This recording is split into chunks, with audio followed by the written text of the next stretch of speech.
Hey everyone, Nicole here to go over projection bumps in Lineup HQ. We have a feature for all sports that allows us to bump up to 5 levels, or down 5 levels, a player's projection. Whether it's the fantasy points, the floor, or the ceiling, whatever you're building off of, this bump will take that into account and give a 4% boost at each level. So, on a regular build, I'm building using fantasy points. I'm going to see the fantasy points here under this fantasy points column, and they're going to match exactly to the player pool.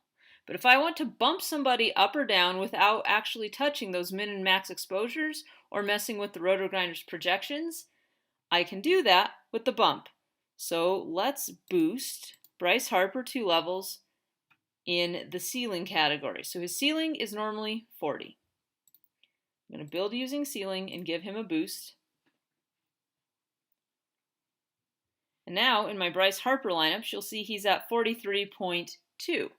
That's because he got a 4% boost each time he got bumped. So now he's up to a 1.6 increase and another 1.6, counts for 3.2. So you'll see those boosts in the lineups that you generate, but they can change from build to build, right?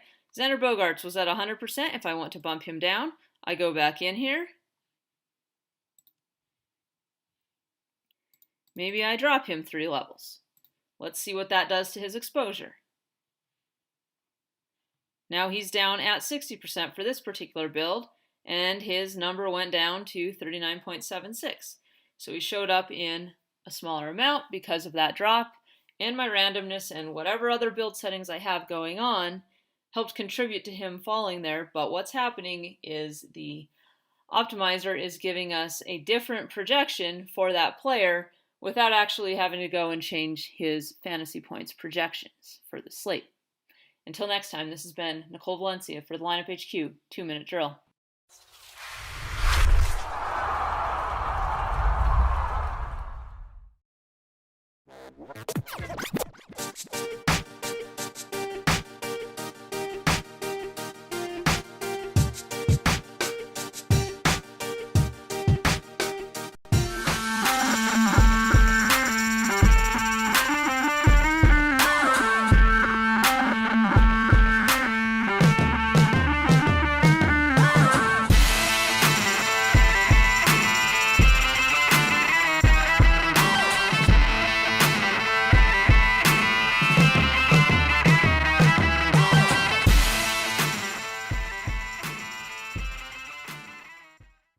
Is going on, RotoGrinders? Dean here, Dean 7904. If you want to get all technical, that is the daily pen as a handle around the industry. Playing some Week 4 NFL DFS, 10:30 in the East Coast, 7:30 West Coast, 9:30 Tennessee time. So, of course, images time for the flagship show here at RotoGrinders. It's called Grinderslive. Joining me today, as usual, 3-man booth. We start off 10:30 on the East Coast. Take you guys straight up the lock. Following us is who's following us today? Well, as is always, it's going to be Ben Gretch, Erik Beimfohr, and then take you guys all the way up the lock. Carlucci takes you up the lock, as well as Keith Eyser and Kristi as well. Answering your questions there in chat. What up, chat? Do like, do subscribe, turn on notifications, all that good stuff. We have a very fired up Grant Neiffer. Grant over there in the Mountain Time. I did not shout out Mountain Time, but it is 8:30 for those keeping score at home. 8:31 now. The intro was a minute long. What's up, Grant? How are things in your world, and how do you feel about Week 4 NFL DFS? Who cares? It's baseball, guys. It's baseball season, right? It's going to be some fun chaos today. There's a bunch of games starting. Every game starts at 3:00 today. It'd be an amazing DFS slate if we actually had contests and we weren't playing football. But this is going to be I know you're a Seattle Mariners fan. You still have some hope. They're alive. They got a shot. Good for them. Wish them luck. What do you think about this slate today, Grant? Because I mean, they have a shot. They have close to what it doesn't matter. They're not likely to come out in the playoffs and make the playoffs. It's possible. I mean, what? Yeah, what are you saying?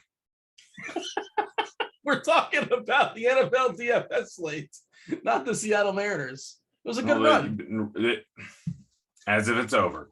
As if both the Yankees and the Red Sox are only like minus 160 favorites, meaning that there's roughly a 38% chance 58% chance, somewhere in that range. I don't actually know. I'm exhausted. They don't one of them ends up losing their game, and the Mariners are minus 170 favorites going up against one of the worst teams in the majors. Grant, we have 50 minutes in this show. We're trying to delegate to NFL DFS. Oh, yeah, and your nonsense that takes up like 7 minutes talking about who knows what. You just get rid of the intro, and I've wasted less time than you.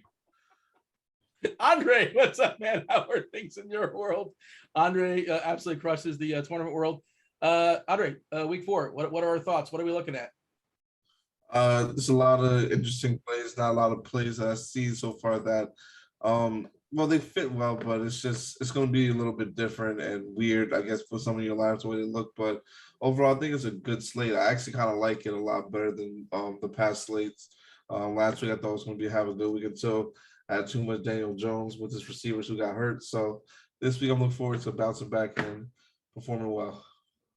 What up, Kevin Ross weather page? There's nothing really to freak out about just yet, but just kind of sort of keep an eye on it. I don't adjust too much when it comes to weather unless things are extreme. I'll go ahead and drop this in chat for the people. Potential rain in Buffalo, potential rain in Chicago, potential rain in Green Bay for what it's worth, but not freaking out just yet. Generally, Grant, do you care a bunch about weather? If it's, nothing too crazy, I'm not ready. The main place where I pay attention to weather is Buffalo. Like, Buffalo can be some drastic differences. Yeah, and I want to see if the line moves at all or something like that as far as the total currently. Yeah, it's generally baked into the projections, but I mean, it is interesting in Buffalo where there is going to be some wind. It's cold-ish. It's rainy. Yeah, and Josh Allen, one of the biggest team totals on the board, if not the biggest team total on the board. And of course, we know they throw a ton as well. And the other part of that is like, how much do they actually have to throw? That's kind of a good segue as far as quarterbacks today. And how do they get that lead? Presumably they get that lead with Allen, either throwing the ball or running the ball. He's such a huge part of that offense. Obviously, we have that Mahomes, the Philadelphia Kansas City game, a desperate Kansas City team, currently 1-2. Going into Philadelphia, that feels like a game that could definitely shoot out. Some offensive linemen missing on both sides of that game for what it's worth. That's kind of a good place to start as far as quarterback, I think. I have our ownership stuff as of right now, and we have Allen projected as the highest owned quarterback at 12.6% on DK. Prescott at 11.1, who's got a pretty good asking price there against Carolina. Carolina's defense been phenomenal. It's been amazing. All the DVOA stuff, they kind of crack at number 1, but small sample size 1 and opponent 2. They really haven't been challenged just yet. And Dallas, obviously, a really good offense. What's your thoughts there, Grant, as far as the quarterbacks? Again, we have Allen up top, then Prescott, then Hurts, and then it's just kind of like a bunch of dudes kind of stuck together as far as Stafford and Mahomes. And hey, Justin Fields is back. Can't be worse than last week, and a pretty cheap Darnold in a potential shootout there versus Dallas. Who do you want to feature as far as the quarterbacks? I mean, I'm not going to argue with any of the top 4 or 5 projected highest owned guys. Like Josh Allen is going up against Houston. It's not a very good team. You worry about the game script, but it really doesn't matter. We worried about the game script last week, and he still ended up putting up a massive outing. Dak, always a possibility to go for a massive game, just the pace and the amount that they're probably going to throw the ball. The game is projected to be fairly close here, and Dak, like in a dome, no problem with it, even though Carolina has a good defense. Hurts going up against Kansas City, going to be chucking the ball, going to be running the ball probably a decent amount, going to be a high-scoring game. Stafford going up against one of the fastest-paced teams in the NFL. In Arizona, Mahomes, always Mahomes. Fields, like, he was bad the first week, but he also was going up against one of the toughest D-lines for a quarterback in the entire NFL. And now it seems like Nagy's not going to be calling the plays. They have an extra week to game plan for him. They saw their mistakes last week. So Fields is interesting. I mean, the more interesting guys I feel like are at the lower owned guys. Sam Darnold isn't too far behind, but he's going up against Dallas. Like, it's going to be a high scoring game. Like, he can get down on the ground apparently pretty well. Just like the sheer number of plays and probably throws. And without McCaffrey in here, everyone says it's a big ding, but they're probably not going to run the ball a ton. Probably going to be slinging it. So he's interesting. Heineke going up against Atlanta. Atlanta has a very bad defense. Like, Heineke's probably my highest owned quarterback on the entire weekend. I think he get a big game here. Like, he hasn't looked bad in pretty much any start he's had in his career. I mean, has he ever had less than 20 points in a full game in the NFL? I don't think so. Well, he can move, and he's in a dome, and it's going to be a fast pace. I like him a good bit, especially on Yahoo. Yeah, in super draft, both of them. But yeah, like he's super interesting. And then one that really, or two guys that really aren't being talked about at all. Cousins, like he's done very well. Dalvin Cook's probably going to be a little bit hampered. Cousins has 22 plus points in every game this season. This is projected to be a decently high scoring game, over a 50 total, projected to be close. Like, is he really not going to sling the ball? I assume that he's going to. And then one that I'm really not happy about, but I'm thinking about, and I want you guys to talk me off the ledge, Jimmy G. Oh, Why? God. Why? Yeah, just no. He gets pulled at the 5-yard line sometimes. Like, what's the point? Why would you do that? I definitely have more interest in targeting Ayuk's or targeting Debo and just taking Wilson on the other side with Metcalf or Lockett, more likely Metcalf. But yeah, I guess I more want to mention the pass catchers there, but I could go with that later. But I mean, there is always a possibility that we see, like, even though he's going to get pulled on the 5, like him still throw 3 touchdowns. He can, but his path is so much trickier than so many other people. It just seems unnecessary. Yeah, I guess you're just better off going with Wilson on the other side and then bringing it back with Debo or Kittle or Sermon or Ayuk's. I want to bring Andre in here. And the thought as far as Wilson, I'm a little bit concerned. As, both his receivers seem to be digging to some extent as far as Lockett, as far as Metcalf, like they're both expected to play. Kittle expected to play. You mentioned Cook's expected to play. Most of the guys that are injured are expected to play today for what it's worth. And we'll talk about those guys, soon enough. Obviously, CMC is officially out, as he was referenced before. Andre, your thoughts as far as these quarterbacks and, the whole thing with Fields is kind of sort of somewhat interesting. And like my understanding is, they use the Andy Dalton game plan for Justin Fields. And like, that doesn't make, if that's the truth, like you should be fired in the spot. He should be fired right away. 2 distinctly different players. Like you're not even taking advantage of the name one way they're different. Well, name one way they're the same. They all throw footballs. Yes, they both throw footballs. They both went to college. Sure. They both were drafted in the first round. Do they have a take on the Mariners today? They both. Only one guy does. Andre, jump in here. There's a whole bunch of quarterbacks we ran down. Everybody knows who the good ones are, who aren't the good ones, and the ownership and all that. Is there somebody you're taking a stand on necessarily you feel really, really good about? Is there somebody you're Xing out that may be popular today? What are you looking at as far as quarterbacks today? Well, yeah, like Justin Fields, I'm definitely Xing him out today. I know it's a good spot for me going against the Detroit Lions, but I just have a feeling that the Detroit Lions are going to pull this one out today and get a victory. And I don't trust Matt Nagy. I don't. I'm not sitting here and saying plain and simple. Even though the offensive coordinator said that he's calling the plays this week, I still don't trust it. I'm just gonna let it play out and see how it goes. If it burns me, it burns me at that price. But a guy I was looking at earlier in the week, today, and even try to get on more and more towards the end of the week, that I think that's going well on their own and not even talked about, and who has a receiver out, and so he's going to be throwing to probably his main guy a lot more. And it's going to probably pretty much be how it was last year, and the year before that is Aaron Rodgers. Coming in at 2% going against Pittsburgh, who's hampered on defense a little bit, even though they get TJ Watt back today. I still think that secondary has been playing up to what I expected them to play up to this year. So I'm going to attack that, and I like the matchup with Devontae Adams. So I think that Aaron Rodgers is in store to have a big day, and I think he can have a big day, and he's, to me, going grossly on the road in the tournament. So I'm going to be definitely over the field on him for sure. I like the Kirk Cousins call that Grant made before too. That's a guy that I've been indecisive on, but like he said, he's been over 22 fantasy points each start this season. And it's impossible to get away from. The Cleveland secondary is decent. Their front line is a lot better though. So I think Kirk could do it in pretty much any game and play to the highest level with the top quarterbacks in the league. So he's someone I definitely like getting to a lot. And even Russell Wilson too as well. The receivers being hurt don't bother me a little bit. San Francisco's not the same defense as they once were before. So I definitely love getting them for sure. I'm pretty much on and don't get me wrong, I still like Patrick Mahomes. I like Stafford a lot too. But I'm gonna try to be lower on those quarterbacks and be more over on a lower own ones like I've been mentioning before. And also Heineke is another good quarterback in a good spot. That I think we got him at like 5% right now. I honestly think he might come in a little bit lesser on than that. Really? I think he might. Ooh. I hope so, because I'm gonna be playing a lot of it myself today.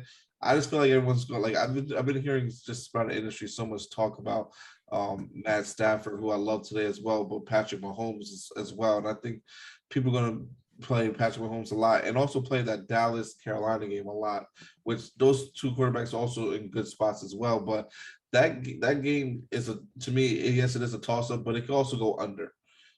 And the Josh Allen game now too, with the weather playing a factor into it, people don't want to miss out. And I think that they have a fear, like you said, people have a fear of missing out. So Josh Allen put up a big game last week. I think he's going to be high on this week. I think I'm going to take a stance to probably go under the field on Josh Allen, even though it's against Houston, because of the weather too. So I think the weather might change the game plan a little bit, where they might want to run the ball a little bit more, which would benefit Josh Allen a little bit more because he can run the ball. But I don't know how much it's gonna I think it will affect more so the scoring than anything. So that's how I'm taking it as far as my stance with the quarterbacks this week and my game plan. Yeah, so for me, the Rodgers thing is like you can roster Adams and mostly get a good chunk of what Rodgers does. And the second part of it is I don't fully trust Pittsburgh to hang. I don't know how efficient that offense is going to be, and that's kind of my concern. But I get it, for sure. And I think there's two guys that are also worth mentioning that are phenomenal. Every single week they're always in play, and because of matchup, because of different situations, we're seeing Lamar Jackson at 2%. Like he's a guy, he can break off like 150 in the ground and get in the box twice and doesn't even need his arm. And of course he can throw the ball too. And then the other guy is Kyler Murray, who's just phenomenal every single week. I know the Rams are supposed to be a pretty solid defense, but he's defense proof, right? Grant, you have thoughts as far as those guys tournament wise, because we're looking at 4% and 2% respectively as far as their roster percentage. You don't need a ton to be over the field in those two. Yeah. No, I mean, Murray, like second half of last season wasn't great for him. Like he got a shoulder injury. We look at everything before that and he was putting up 30 points a game. Like it doesn't matter who this guy plays. He can put up a pretty massive outing. He can get it done on his legs. He can get it done through the air. Like the total in this game is pretty darn solid here at over 53. Like Murray is just a guy that I will play every single week. He's just that good. He's pretty much matchup proof. So absolutely. What do you pair him with? It's kind of the tricky thing. Do we think Hopkins is 100%, or is he just kind of like grinding? He's just kind of gutting it out now. You can literally do it any which way. It's kind of like trying to figure out who to pair Tom Brady with. Just mix it up. I mean, Max Williams has been doing decent. You can go with him. Kirk every once in a while has a big game. AJ Green still isn't done yet. Rondale Moore don't like his snap count, but he could do a ton in the open field. Hopkins, like you're better off just kind of pairing him with one of the guys not named Hopkins, because most likely if Murray's putting up a massive game, that generally means they got a lot done on the ground. I like Edmonds as a pairing. Yeah, I don't mind. Especially on a comeback. I could see Edmonds catching like 6, 7, 8, 9 balls or something like that. Andre, you have any thoughts as far as that? Or, we're going to move on to talk about running backs in a second. Obviously, you can't talk about every single quarterback. If there's a quarterback you guys want us to talk about, you want us to feature, give our opinion on, feel free to ask a question. Devin, fabulous multitasking producer extraordinaire. He's in the chat right now. What up, chat? Do do subscribe, do turn on notifications. We're here live till 1:00. You got Beer Makers fan 6-pack on layaway. You got Erik and Ben talking like extreme, like, what is that Galaxy Brain tournament theory, as far as, for tournaments. And then we have Kristi and Justin, and I believe Keith Eyser closing us out at taking you guys up to lock. Fire up some questions. Do give specifics. If you're in tournaments, if you're in cash, if you're on Yahoo, DK, Fanduel, all that good stuff. We're happy to answer that question before the end of the show. We'll answer as many as possible. Anything else to finalize quarterbacks, Andre? You ready to move on and talk about some running backs? We go on to some running backs. So this is the question, Andre, as far as running backs. Derrick Henry, everybody knows the deal now at this point. Key receivers are out for Tennessee. They're facing the Jets. Pretty inept defense. Their defense actually been okay. Their offense puts them in tricky positions because their offense is inept. The Jets know that Henry's going to the game plan is Henry to get the ball like 30 plus times or something like that. Can they stop him? They're going to throw 8 in the box. Does it matter? 40 plus. Whatever it is. Yeah. But There's a scenario where he gets like 32 carries and like 93 yards, I think. But no, I mean, of course there is. Yeah. He's got a 120.5 rushing prop. Yeah. I mean, the main thing is that's getting really interesting. He has been involved in the receiving game, and his reception prop is at 2.5. His receiving yards prop is at 19.5. His anytime touchdown prop. You touching that? No, I'm not doing anything with the reception prop. I mean, if anything, I'd probably lean towards the over. I mean, without Julio or AJ Brown, they're probably going to have a little bit more dump offs to him. They're clearly planning on doing that so far this season. So it's just a spot where, like, I don't know if I want to bet the receiving props. I love the anytime TD prop for Henry. I saw you on Twitter. What, minus 190 is that the number? Yeah, minus 195. So Andre, I kind of like the 2+ and 3+ touchdown prop. I'm assuming you're getting some juice on that one, I would imagine. Plus 280 for 2 touchdowns, plus 1,300 for 3 touchdowns. And I mean, we look at Derrick Henry. He the last 22 games, he's gotten 3+ touchdowns in 2 of them. So this is a spot where he's going to be more heavily involved with positive game script going up against a terrible defense.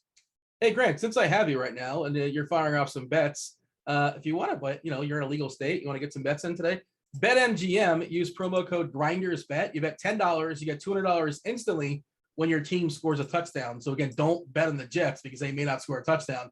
Bet on somebody that's going to score a touchdown, bet $10, get $200 instantly. Fire off some bets with the people, Grant. Mac Jones over 4.5 rushing yards. Derrick Henry anytime touchdown. Derrick Henry over 121.5, I think, over on MGM. Rushing yards. You feel good about the over 121? It's a big number. It is, but it's also Derrick Henry with everything going for him. I generally stay away from props that big. Henry, I've hit a lot of props well over 100 rushing yards, and it's done well.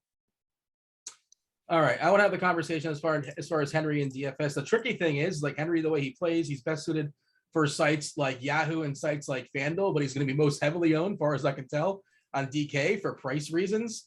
Yeah, Andre, how are you handling Derrick Henry today from a DFS perspective?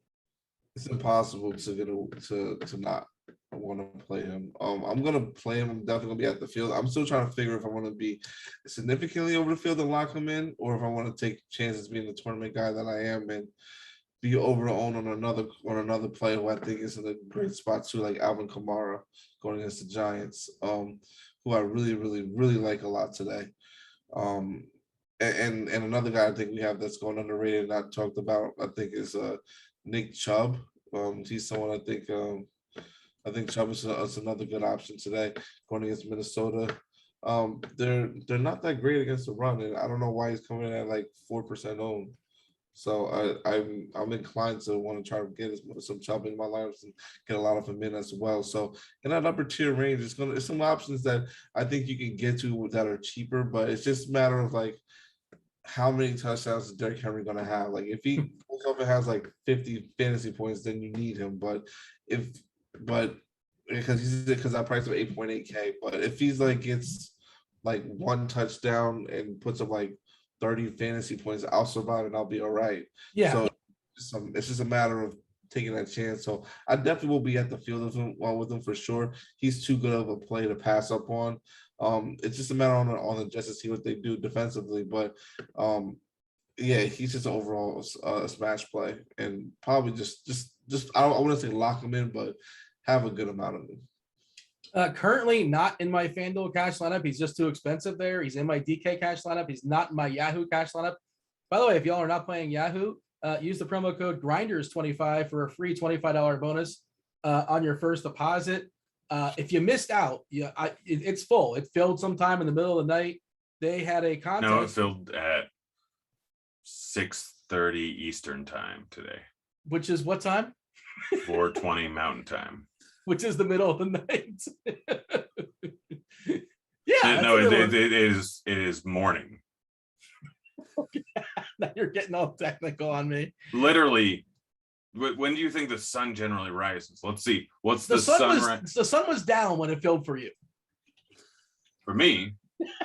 Yes, it's a big country. There's a lot of time zones. It doesn't matter.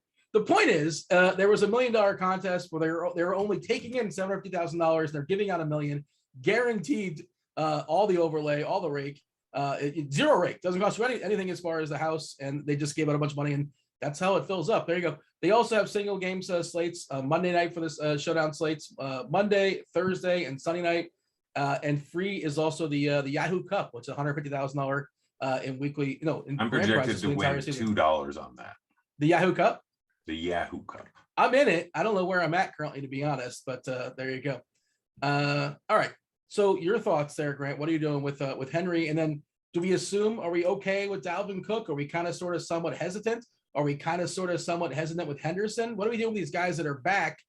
We haven't seen them play a full allotment like since coming back from injury, but you can project it maybe as an upside, but then there's some caution as well too. How are you handling the players that are coming back and maybe some fragility to it? I mean, I'm kind of just off of Cook. I mean, it'd be a little different scenario if I had to play if there were no other options around that price range. But in that price range, we have Kamara slightly more expensive and we have Henry a little bit more expensive. I'll gladly take either of them over Cook, knowing that Cook could be a little bit limited. They could have used a little bit more Madison today because they've seen what he can do. So it's just a spot where I kind of want to stay away from Cook. Henderson, on the other hand, I think that he's actually a pretty darn good play. I think people will be scared by the fact that he has been injured. It seems like it's going to be an injury that could still affect him. But we have so many guys that are a lot chalkier than him around the same price range. I mean, we got Montgomery, we got Chuba, and both of them are probably going to come in at 15+% owned. Both of them are good plays, but Henderson could end up with a couple of touchdowns here. He could easily outscore both those guys by a pretty decent amount of points. So I have no problem playing Henderson at all. Andre, what's your favorite amongst that group? And there's a lot of running backs that are kind of in that tier. Montgomery, we have Swift, we have Chuba Hubbard, of course, stepping in there for CMC. A Sermon could be a thing today for San Francisco in the late slate. He's reasonably cheap around the industry, $5K on DK. I think he's like 18 or 19 bucks on Yahoo. CEH, they bumped his price up, but not a ton. Gibson he's expected to play. I know he had a shin injury he was dealing with. That shouldn't be a major concern. And then there's Mike Davis, who the cap is tight on Fanduel. He's 5'4", and he's currently in my cash lineup. I'm not happy about it, but he kind of sort of makes stuff work.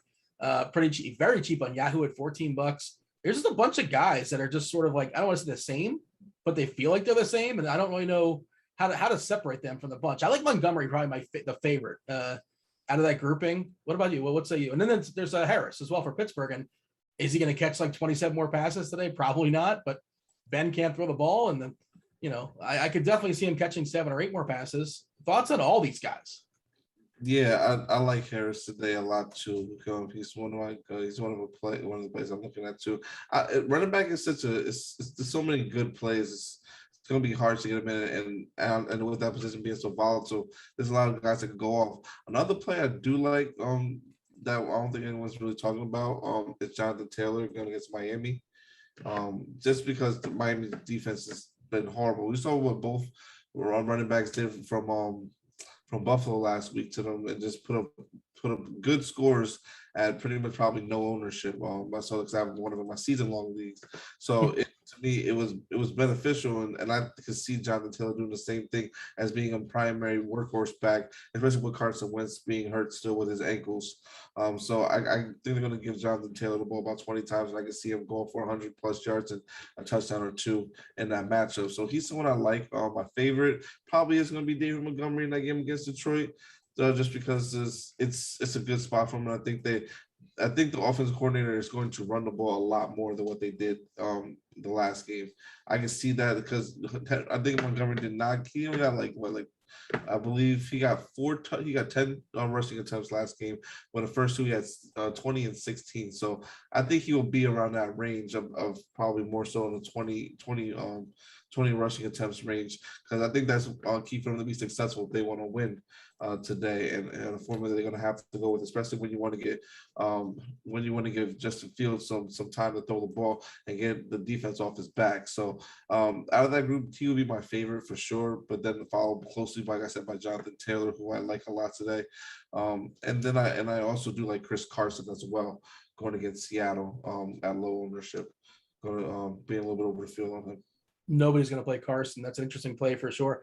Grant, your thoughts on these guys here in the mid-tier? You have a favorite amongst all those names we threw out there? Not really. Like Najee, probably. You like him more than Montgomery? I think I do. I mean, Montgomery's going to draw a little bit more ownership, but Najee, like, at least on PPR sites, he's going to get targeted a ton. Like, Ben's going to dump it off. They are getting Juju and Deontay back, but they're losing Claypool. He got 19 targets last week. Ben, like, going back to last season, is going to throw a lot of quick, easy passes. Najee should end up with a solid 6 targets.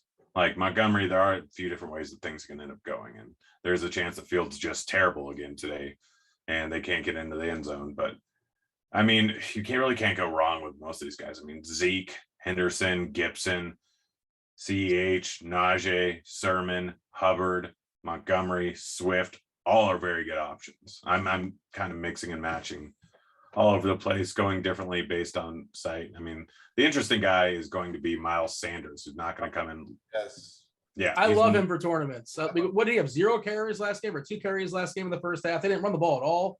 Andre, you sounded excited about Sanders as well, too. And it seems like a good game environment as well against KC. I like Devontae Smith. I like Sanders. I like pairing him with Hurts. I'm good with all that stuff. But what's your thoughts there, Andre, as far as Sanders? Yeah, I like Sanders a lot today, especially because, like you said, he was not involved very much in the running game because they didn't run the ball a lot last week. So going against a Kansas City's front who's been struggling lately or is dead last right now, just through obviously 3 weeks in rushing. But they also are without, I think, the defensive end today too. I think he's been ruled out from what I saw last night on an injury report. I'll check it again though to make sure, but. With that being said, it just makes to me a great spot, especially with the high total, and I can see both offenses not being able to be stopped. So to me, he's definitely a great tournament play and someone I'm easily going to be able to field on him for sure. Roth made this Buffalo game orange, by the way. I'm not sure if that just happened or if that's something I just missed before. While this isn't an all-game deluge, what's deluge? Like a lot of rain? Is that a fancy word for a lot of rain? Did I say that word correctly? Deluge? Probably not. Yeah. Devin? Deluge? Not really sure. It's very deluge. There it is. Devin with his French origins understands the proper pronunciation. It's very likely they see in-game rain in Buffalo, and it's possible they see heavier rain at times.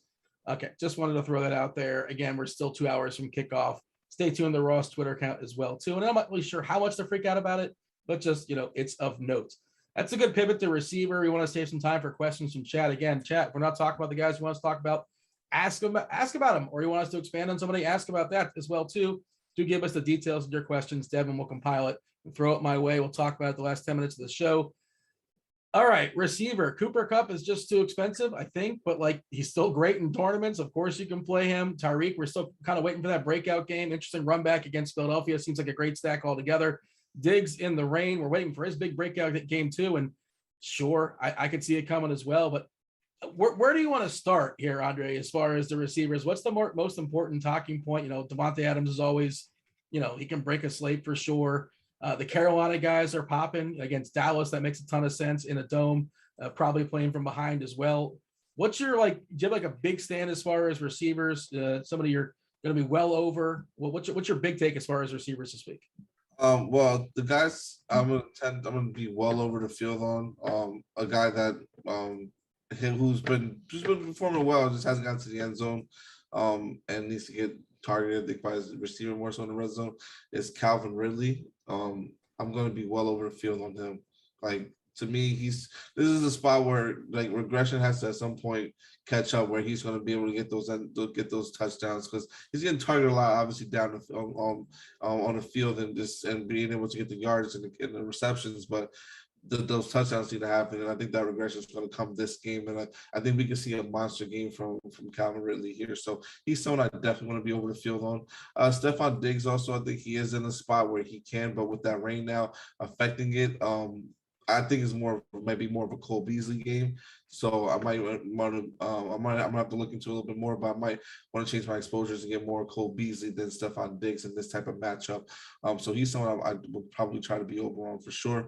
And another guy that I really do like a lot, that I think that who's going under owned today, compared to, I guess, his personal opposite end is Jalen Ruger. Obviously we know that Kansas City has been able to has not been that good against the pass lately either too. So he's someone I think could be sneaky in tournaments, has an upside as far as on the low end, for sure. And with DeAndre Hopkins also being injured, being hobbled and hurt, I like targeting a lot of Rondale Moore for those short passes and intermediate throws to help out Kyle Murray a lot. You mentioned Ridley. Do you like running it back on McLaurin? Because McLaurin's one of my favorite receivers in the board. McLovin. I love it. Like, to me, that might be one of my favorite combos on the slate. Honestly, I'm pretty high on just those as just like secondary stacks and pieces, just in general. I love DJ Moore. I think Robbie Anderson. There's a squeaky wheel narrative out there as well too against Dallas. $15 on Yahoo, 5.1K on DK. I like him a good bit in tournaments. Jump in here, Grant. A lot of names are thrown out there, obviously. Is there somebody that's sort of you want to attach yourself to and say, like, this is my guy today? Somebody you're saying, you know what, I'm just not in on for whatever reason. Attach myself to a guy. Jefferson is sub 6% owned. Mm-hmm. He's good. He's putting up big numbers since he's come into the league. He had 26 last week, and he's going to be sub 6% owned. Everyone wants to go with Devontae Adams. Everyone wants to go with Cooper Kupp. You can go down a little bit in price and get Jefferson at drastically lower ownership. Him and Thielen. Thielen is 6.8K. No one's using him. He's averaging almost 20 points a game so far this season. He's averaging over 20 points a game so far this season. He's virtually unowned. He's put up massive outings multiple times. They're a little bit of a dog. Like, they're going to be throwing the ball, likely. Thielen and Jefferson are fantastic plays.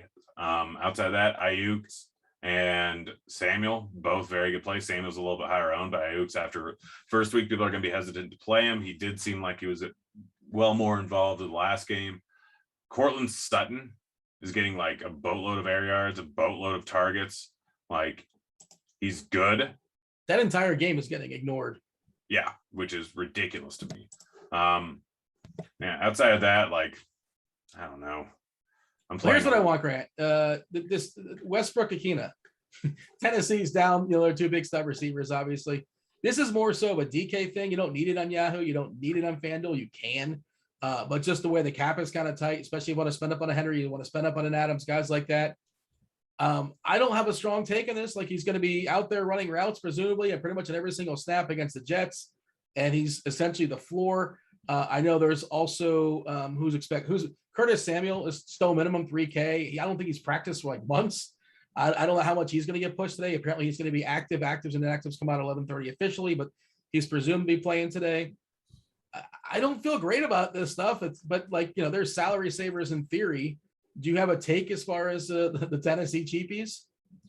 I mean, Westbrook Akina, he's 3.2K. Like, he obviously got the touchdown last week. He got 4 targets. They have to throw to someone. Like, Perkser. Yeah, I'm not real happy about playing him either. No. So, yeah, no, it just kind of is what it is. They're cheap. They should see targets. I mean, Sanders is still fairly cheap.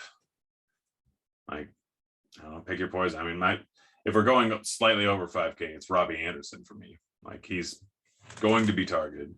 He has huge playability. He's going up against Dallas. He can put up a 30-point game realistically. Like, it's definitely within his wheelhouse to put up a 30-point game, considering he can get like 15 points on one catch. My favorite one between that, by the way, between those two prices, I think it's Terrence Marshall, the other Carolina receiver, who's got, uber talented, and you get a bit of a price break as well too. Andre, what are you doing with these Tennessee receivers? Or I guess we can throw Samuel into the conversation. I don't feel good about Samuel. I'm not even certain he gets a ton of reps in the field. It's just guesswork for me. I'd like to see a beat, like kind of give us some information on that. But your take as far as these cheapies. Yeah, so Curtis Samuel, I kind of want to play him because it is a good spot. Like you said, just don't know how much reps how much reps he's gonna get. So I'm gonna be over the field. I'm gonna be no more than 6% of them probably, just in tournaments, just to have a little bit of exposure to him, but not a lot. And then who's the other guy you mentioned? You mentioned Westbrook-Ikhine on Tennessee. Yeah, for Tennessee. I'm iffy on that because like the Jets don't have a bad defense as far as when it comes to defending the pass a little bit, in my opinion.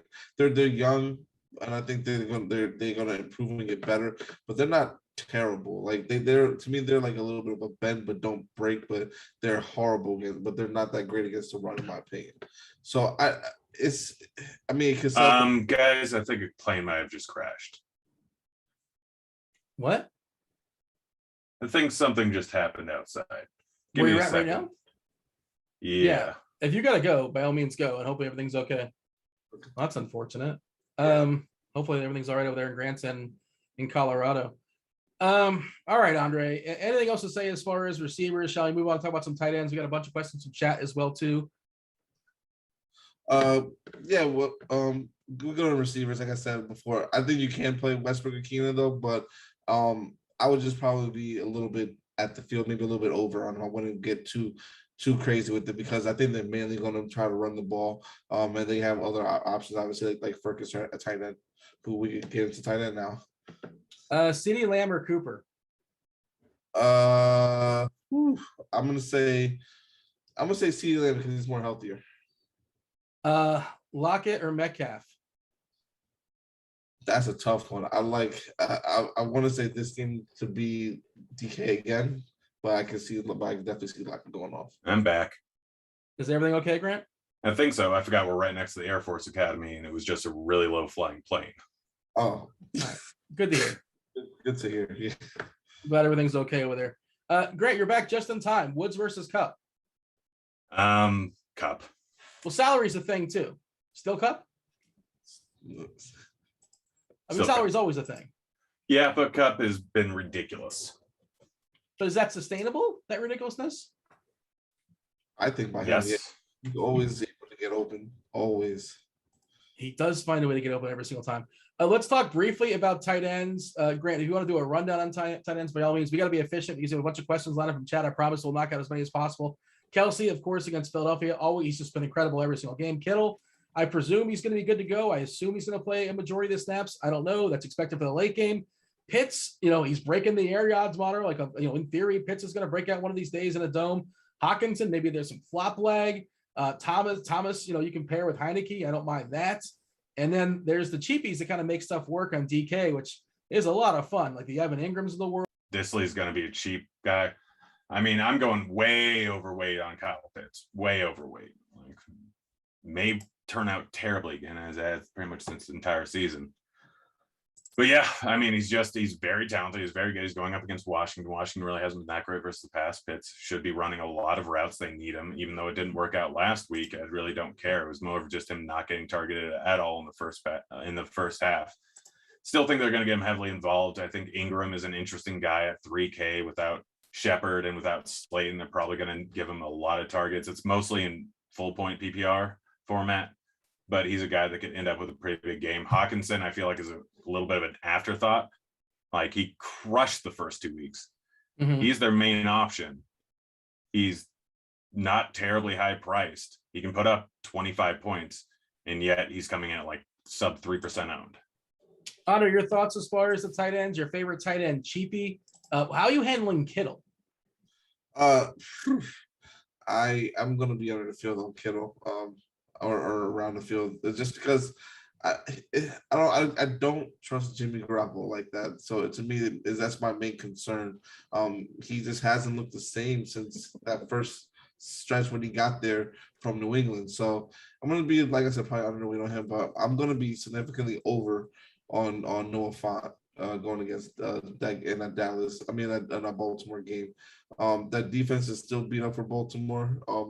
And since Denver's down another receiver, I think Font has a chance to obviously already get more targets than what he already has been getting, and has a chance for a big day today. So he's someone I definitely love trying to take advantage of and get it for sure. I got Dave Potts, Cheese is good, trolling me on Twitter saying he's making fun of me for not being aware of the word deluge. Or fair enough. Isn't he supposed to be in hibernation? He's done with the musings? I guess the season's it's almost like over. There's baseball today, Dean, if you haven't forgotten. Yeah, but he didn't have to write today, I don't think. Fairly certain. You know what? He's going to win some football contest. He crushes. I saw him the other day taking down some showdown slate. I don't know if it was a monster contest, but like I saw him at the top. He wins esports. He wins everything. It's ridiculous. Hockey too. Smart guy. He's very, very sharp for sure. Hey, we got to move on and talk about some questions from chat. Unless you got like a quick 20 seconds on defense. Everybody's gonna be playing the Lions on DK in cash. Everybody's gonna be playing the Packers on Yahoo in cash. And Fanduel, it's tough. It's really hard. It's hard to figure out, to be honest. But give me a take, Grant, as far as defense, and then we'll move on and get an Andre take for defense. We'll knock out some questions from chat. Yeah, play any defense. Defense is all up in there. I mean, but if you want a cheaper one that has some pretty decent ceiling, the Colts.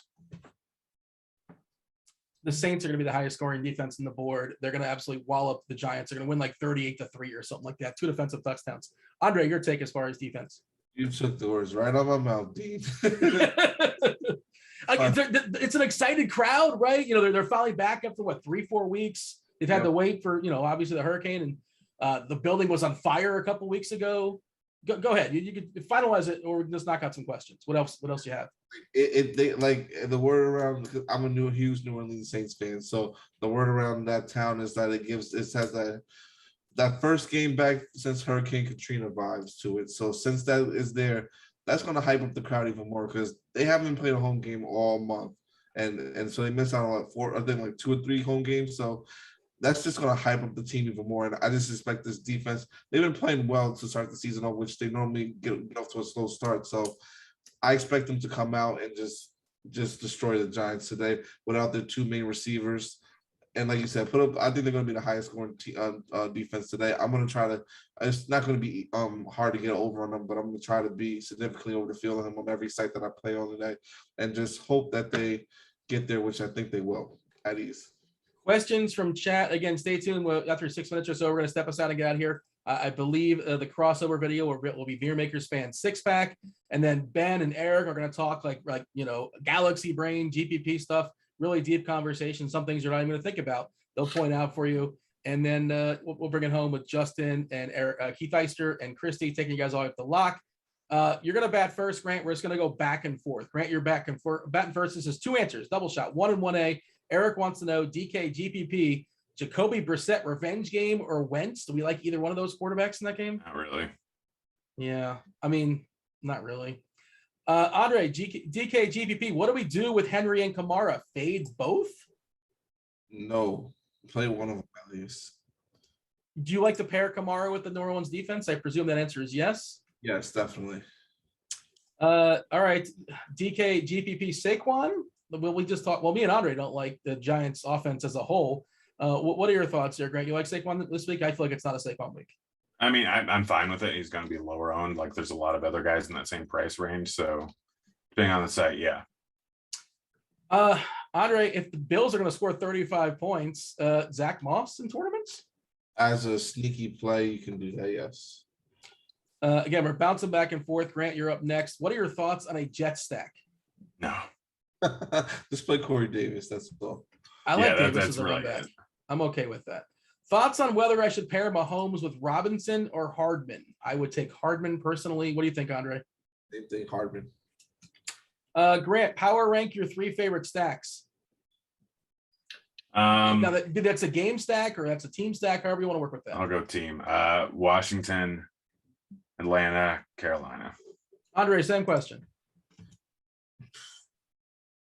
Oh gosh, I'm gonna say Oh God, I wasn't prepared for that one. I'm gonna say the Rams. This is not in any order, but the Rams, Green Bay, and give me Kansas City. I'll say Philly, Carolina, and I guess Washington. It's just because Heineke's pretty cheap, and I like McLaurin a good bit. All right, this is for you, Grant. DK, GPP, KJ Osborne. After he sucked last week, he was kind of sort of fool's gold to some extent. You like Osborne? I mean, it's fine. Like, we've seen this before with whatever Minnesota wide receivers, but I mean, he had 9 targets week 1, 6 targets week 2. Could easily happen. Andre, Corey Davis revenge game. We just sort of covered that. Jansen's asking about it. He's the obvious run back, right? You're running a back in that game. Who again? Sorry, Corey Davis. Oh yes, definitely. He's an obvious play. That's the only person I'm going to play from the Jets today. And I'm going to have a good amount of him. So I think he's a good spot for him because that Titans defense on the secondary is not that great. Grant, DK, GPP, Aaron Jones. Yeah, I'm fine with that. It's not Andre, an easy matchup, but he can get it done in the receiving game. Andre, DK, GPP, Cordell Patterson. If you don't like Mike Davis, you like Cordell Patterson? I forgot to mention him. Yes, I play him today. I play him ever since the second week. I've been playing almost every single week now. He's another good play. I think today you have to get in your lineups. A great deep tournament play. Grant, thoughts on a going cheap at tight end? Ingram is cheap. He lets me get Henry. And the second part of that, Disley or Ingram? Disley, but I'm fine with Ingram. Thoughts as far as Sam's asking about thoughts as far as a Stafford tournament play. You like Stafford, Andre? Yeah. I love that a lot today. Grant, let's just kind of reiterate this one because a lot of people are probably having a similar dilemma. Tyler's asking about the cheap wide receiver. Which do you prefer? Is Westbrook Akina or Curtis Samuel? I feel like Westbrook Akina is safer. I'll say that. Yeah, I'm going with Westbrook Akina. I just don't know with the injury with Samuel. Yeah, the follow-up question, Ackboy is asking on Andre about Curtis Samuel. How much run is he going to get? And the honest answer is I have no clue. And I don't know who has a clue. And I'm going to be looking at Twitter and see if we get a hint. But what are your thoughts as far as how much run he gets? I have no idea. I might even just now exclude him because I don't want to take a chance and he don't get that much playing time. The matchup was good.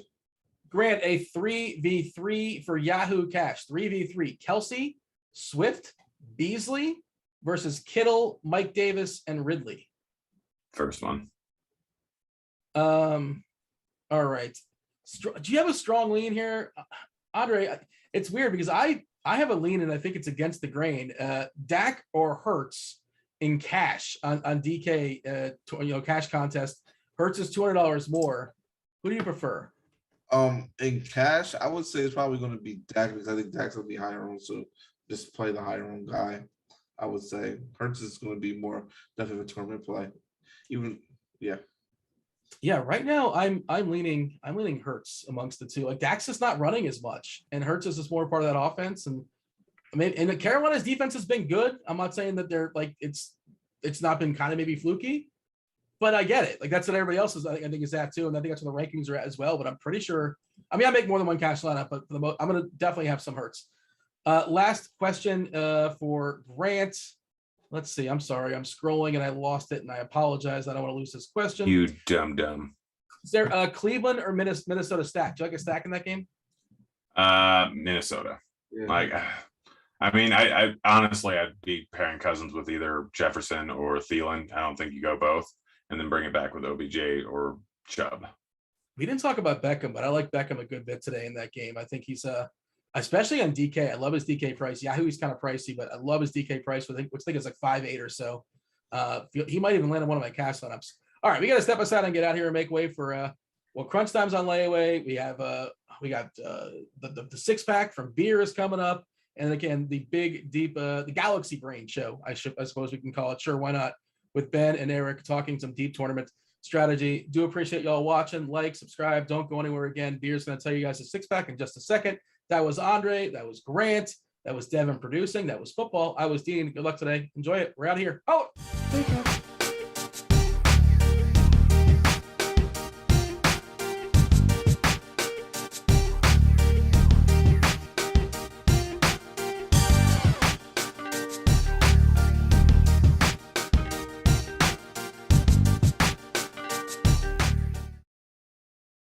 Back in the Fantasy Bar, 6 plays for you for week 4 over on Yahoo, including a couple stud receivers, I think, break out this week. A couple mid-range running backs, I think, are in great spots. A value tight end, a minimum price quarterback. And of course, my favorite play of the week. Who are we talking about? Belly up to the Fantasy Bar and find out.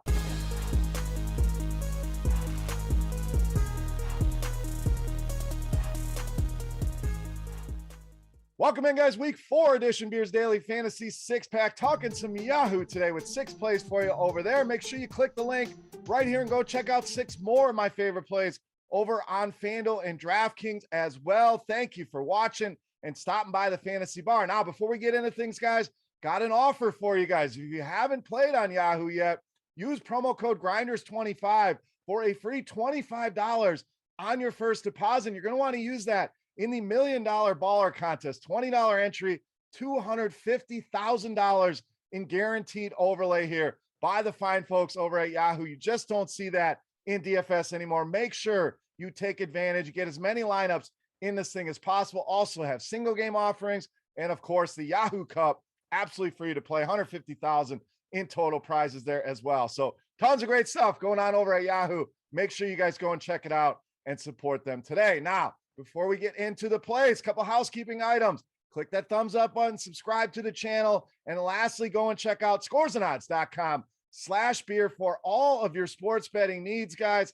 Tons of analytics information, compare odds across all the different sports books, and the best thing, premium picks from some of your favorite RotoGrinders personalities, myself included. Will have a pick for the big Thursday night game. If you want to check that pick out and all the others, go to scoresandodds.com/beer. Link in the description of the video. All right, let's get into some Yahoo plays. We're going to start with a stud I think's ready to break out. That's Stefon Diggs, just $30.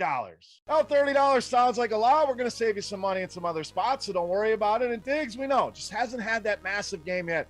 It is coming. The targets have been there, over 10 targets per game. We saw Emmanuel Sanders be the headliner last week with a couple touchdowns. I think it's only a matter of time before this guy gets it going. Just too damn good to be this quiet. So as good as he's been, we haven't seen that 2020 type ceiling game. I think it's coming here against the Texans. When you go back and look at last season, 7th most fantasy points allowed to this position and a ton of touchdowns. In fact, the 3rd most in the entire league. This season been a little bit better. Haven't faced a really murderer's row of wide receivers like they're going to see here with this Buffalo Bills team. Buffalo projected for almost 32 points. I think they go into the 40s here. Big reason why Stefon Diggs has a monster game here. Don't be afraid to pay the money here in this matchup with Houston. All right, let's go to the running back position. This one going to be a little controversial, but I'm expecting this guy back in the lineup. We'll roll Eli Mitchell of the Niners, $21. Now, if he's not, we obviously will make the adjustments and give you a replacement player. Hell, we may just go to Trey Sermon, and this spot is good enough to go there, even though Juszczyk was highly involved. I think Mitchell returns to the lineup here, and any running back against Seattle, somebody we got to look at.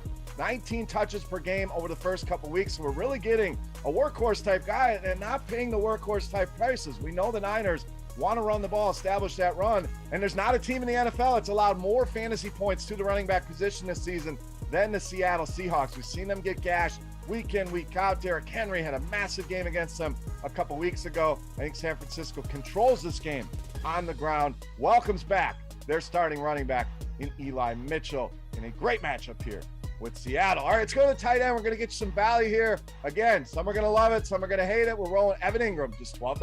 Now, I get it. Ingram, a guy that's burned everybody. No worries. Let's just talk through this here. The Giants may be down quite a couple pass catchers here. Sterling Shepard, Darius Slayton had to leave that game early last week. Not looking good as of this recording for them to play this week. Kenny Galladay still dealing with some injuries as well. So it really comes down to Saquon Barkley and Evan Ingram catching passes here, along with 75% of Kenny Galladay. So should see a big role in this offense. The Giants underdogs in this game. You know, Saints likely control this game. That's going to force the Giants to the air. So I'm guessing 8-9 targets are in line here for Evan Ingram. And anytime I can get that at $12, it's something I'm going to take advantage of here. And I don't think you're going to see a lot of ownership either. We talked in the opening.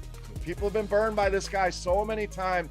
All the talent in the world, all the promise in the world. Generally lets us down. Maybe he does again, but I like taking these kind of risks when nobody else wants to, and I'm certainly going to be doing it here again. Evan Ingram, my favorite value tight end here in week 4. All right, I promised you a minimum price starting quarterback. we're going to roll the dice with Justin Fields of the Bears. Now, no official announcement as of this recording as to who's the starting quarterback, but Fields back, practicing healthy. I'm assuming he's going to get another shot here, and I want to give him another shot in my lineups this week. I get it. He was disastrous in that game against Cleveland, but what a tough spot for the rookie. First start on the road in a hostile environment in Cleveland against a very good defense. Well, now gets to come back to the friendly confines against a defense that is not very good. You can say they held Lamar Jackson down last week. I say nonsense. He should have had a couple more touchdowns if Hollywood Brown can catch the ball. So those numbers could be even worse here for this Detroit team. And you talk about ceiling. Yeah, we didn't see him run a whole lot last week, but I think it's a matter of time before he gets his legs going here. So the ceiling you get at minimum price, what it unlocks for the rest of your lineup here, and this matchup with Detroit, like I said, 9th most fantasy points the quarterbacks held. That could be top 5 if Hollywood Brown does what he's supposed to do. So you can avoid Justin Fields. I get it. If he burned you last week, if you didn't like what you see, I think he bounces back here, and tough to beat a minimum price quarterback here on Yahoo. All right, let's go back to the wide receiver position. Another stud in the vein of Stephon Diggs, I think, has a massive game this week. That's Calvin Ridley of the Falcons, $24. Now, I get it. Atlanta been very disappointing this season, no doubt. Really not throwing the ball down the field at all, and may have some troubles here with this Washington defense. But I think they're going to make a concerted effort to get the ball in Ridley's hands early and often. The target's been there, almost 10 per game here so far this season. And as good as that Washington front is, the secondary been equally as bad here. Second most fantasy points allowed to wide receivers this season, giving up a ton of points as well. And maybe this Washington defense isn't as good outside of Chase Young as we may have thought. So Atlanta eventually going to break out of this funk. I think the offense breaks out a little bit here. I think a big reason why is Calvin Ridley against this terrible Washington secondary. All right, it's time to take a look at my favorite play for week 4 in Yahoo. But before we do that, we want to continue our Beast of the Week contest. This is a thank you to you guys for hanging out here in the Fantasy Bar. Make sure you hit that like button. Make sure you go and check out scoresandodds.com/beer. But make sure you get your guess for fantasy points for my favorite play of the week on Yahoo. The closest guess is going to win themselves a free RotoGrinders t-shirt. I promise you, the softest, most comfortable shirt you're ever going to wear. Rock that RG logo wherever you go. So let's get to it. My favorite play for week 4, you know, Mass, Beast of the Week.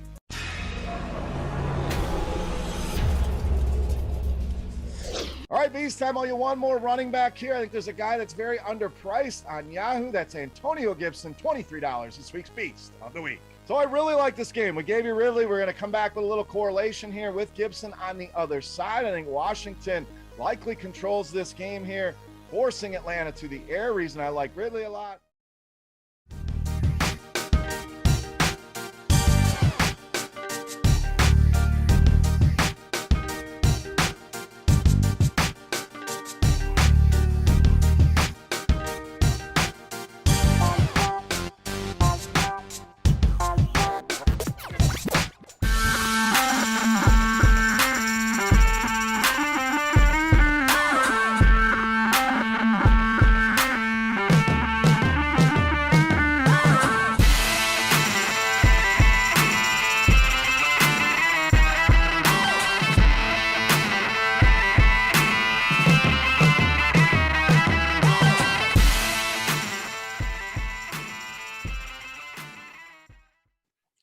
Good morning, grinders. Welcome to week 4. It's week 4, right? I don't know. The season's flying by really fast, but I'm still nevertheless excited to get into this week 4 slate with the final GPP takes show. You know, there is a live before lock after us that can really polish you up, but hopefully Ben and I can talk you through what I think is a real doozy of a slate. It's really funny because we normally spend a little bit of time pre-show talking about some things about the slate. And we spent the entire pre-show talking about baseball and Mariners baseball and some different subjects that we would not normally be talking about on the football Sunday. But I actually thought it was interesting because I'm really personally struggling with this slate. I've kind of been saying that even publicly the last few days, because I think on one hand, there's like so many guys I think I want to play and that you can play, but they're also typically at wide receiver, maybe at quarterback too.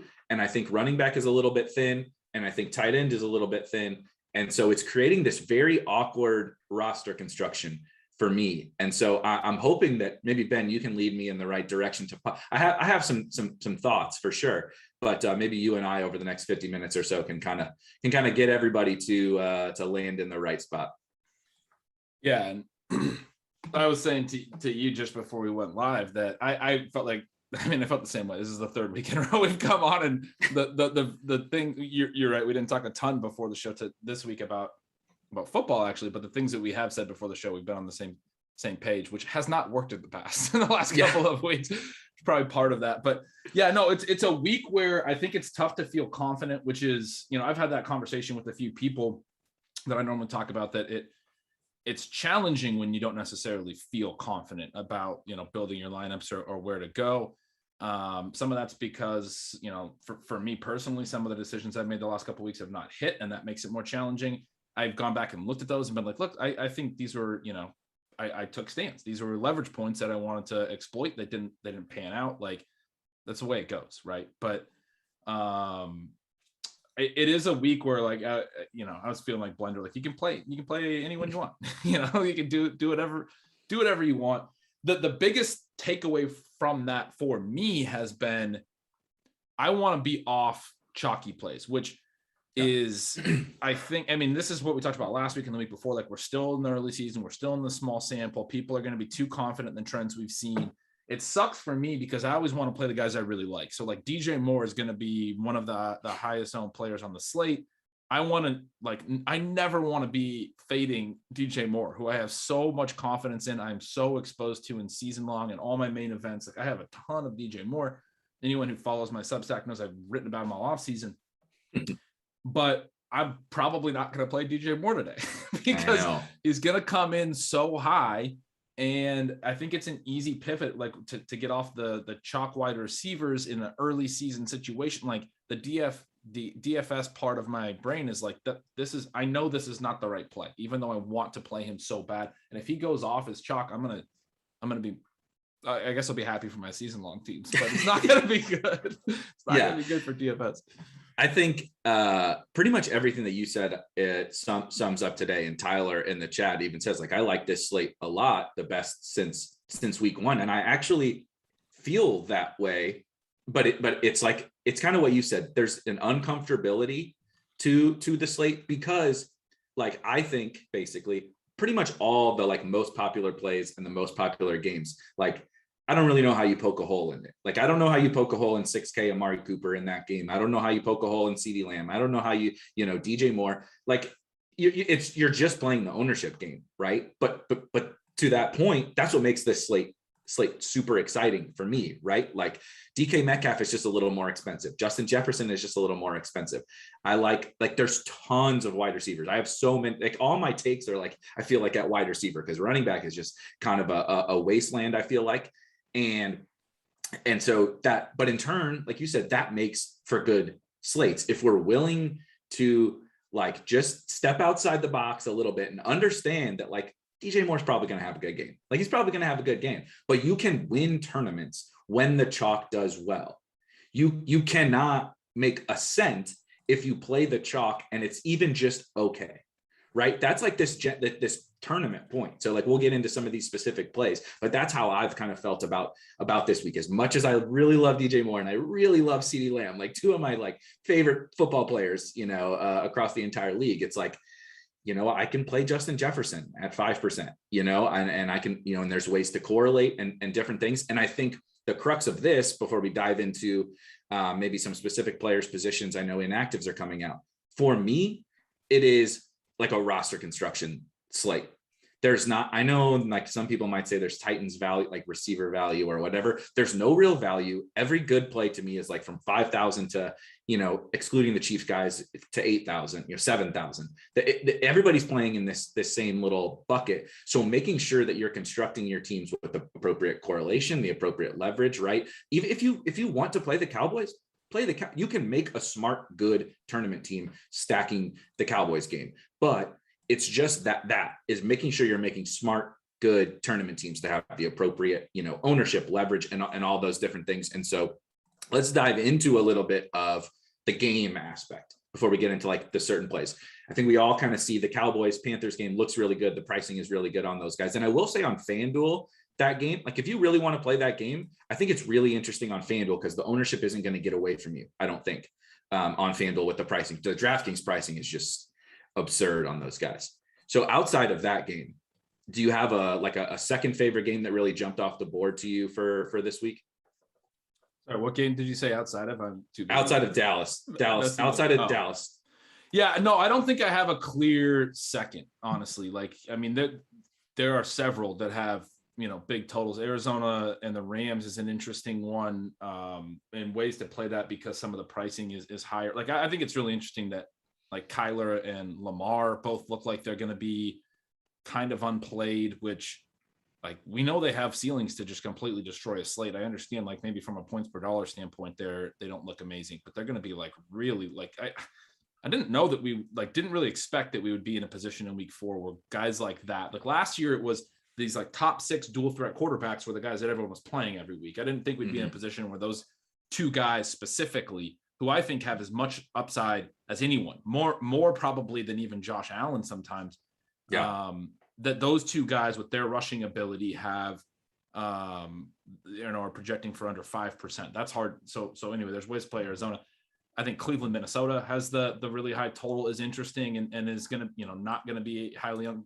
Kansas City, Philadelphia is interesting. There are several games that like I want. It's sort of the same issue with the broader slate, or it's why the issue with the broader slate exists is like there's a lot of games that I want to do little mini stacks with, and I don't necessarily want to not have pieces of all of these games. So it's like where's the ownership going to land? Where can I differentiate? And I think that's where the roster construction thing comes in, because I couldn't agree more. It's like, I mean, if you just take a step back, Rams, Cardinals, I'm interested. I'm interested in guys in that game. Seahawks, 49ers, interested. Browns, Vikings, right? Even like somebody in chat said, like, what about Washington, Atlanta? I think Washington, Atlanta is an interesting game. I do want to get into a little bit of that maybe in a second, but like there's a bunch of games, right? Obviously every Chiefs game is like a gold mine. So there's all these games, but you can't cover every base in every lineup. Right. And so if you're like me, like playing only like three or four lineups, you have to make sure that each one of those lineups makes sense for what you're trying to accomplish. And I think this, everybody understands stacking and game stacking and stuff, but I think this week in particular, it's even more important to not just think about, okay, that's my conviction play. It's, if I'm going after that Chiefs Eagles game, how do I win when that game, is 51-49? Later today, like how do I, if the Rams score 50 points, how do I win when that? So thinking that through in each team, as opposed to like, these super specific individual plays. I did want to touch on one part that's fascinating about this slate is this question on the Washington Atlanta game. If you go across, so I thought that game was pretty interesting too, as we opened up the slate, because like last week we saw the Bills not being very popular. Because of the perception of the Washington defense. Now, if you go look at the projections across every site, the Falcons are like all the best projections. They're like popping across projections against Washington. And so how do you feel about that game? I almost feel like I've done a full 180 on that game where I was like, this is interesting and this might be low owned. And it's not going to be like the mega chalk, but I almost feel like with how the Falcons are projecting, that people think they're going to be sneaky with Mike Davis and sneaky with, Calvin Ridley. And like Calvin Ridley, just like, not to give away Cardi's goods, he's in the blitz optimal right now, like on like every site, so you're just not getting super sneaky with that game. Do you have any takes on that one? Because that's getting a little steam.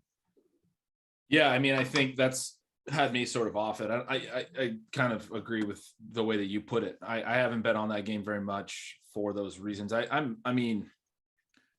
I'm interested in it, but no, I don't have any like strong takes. Like I was like you, sort of interested in it, but don't have any strong takes as people are like sort of, thinking back over to it. It's just, it seems like a game that when you kind of think about the way the entire slate could play out, it certainly could be a game that is not very interesting. And that's harder to see with some of the other games. And so, you only have so many lineup spots. You only have so many ways you can build. And those are not necessarily offenses that I want to make sure that I have exposure to. And so really any interest in it, I'm kind of out.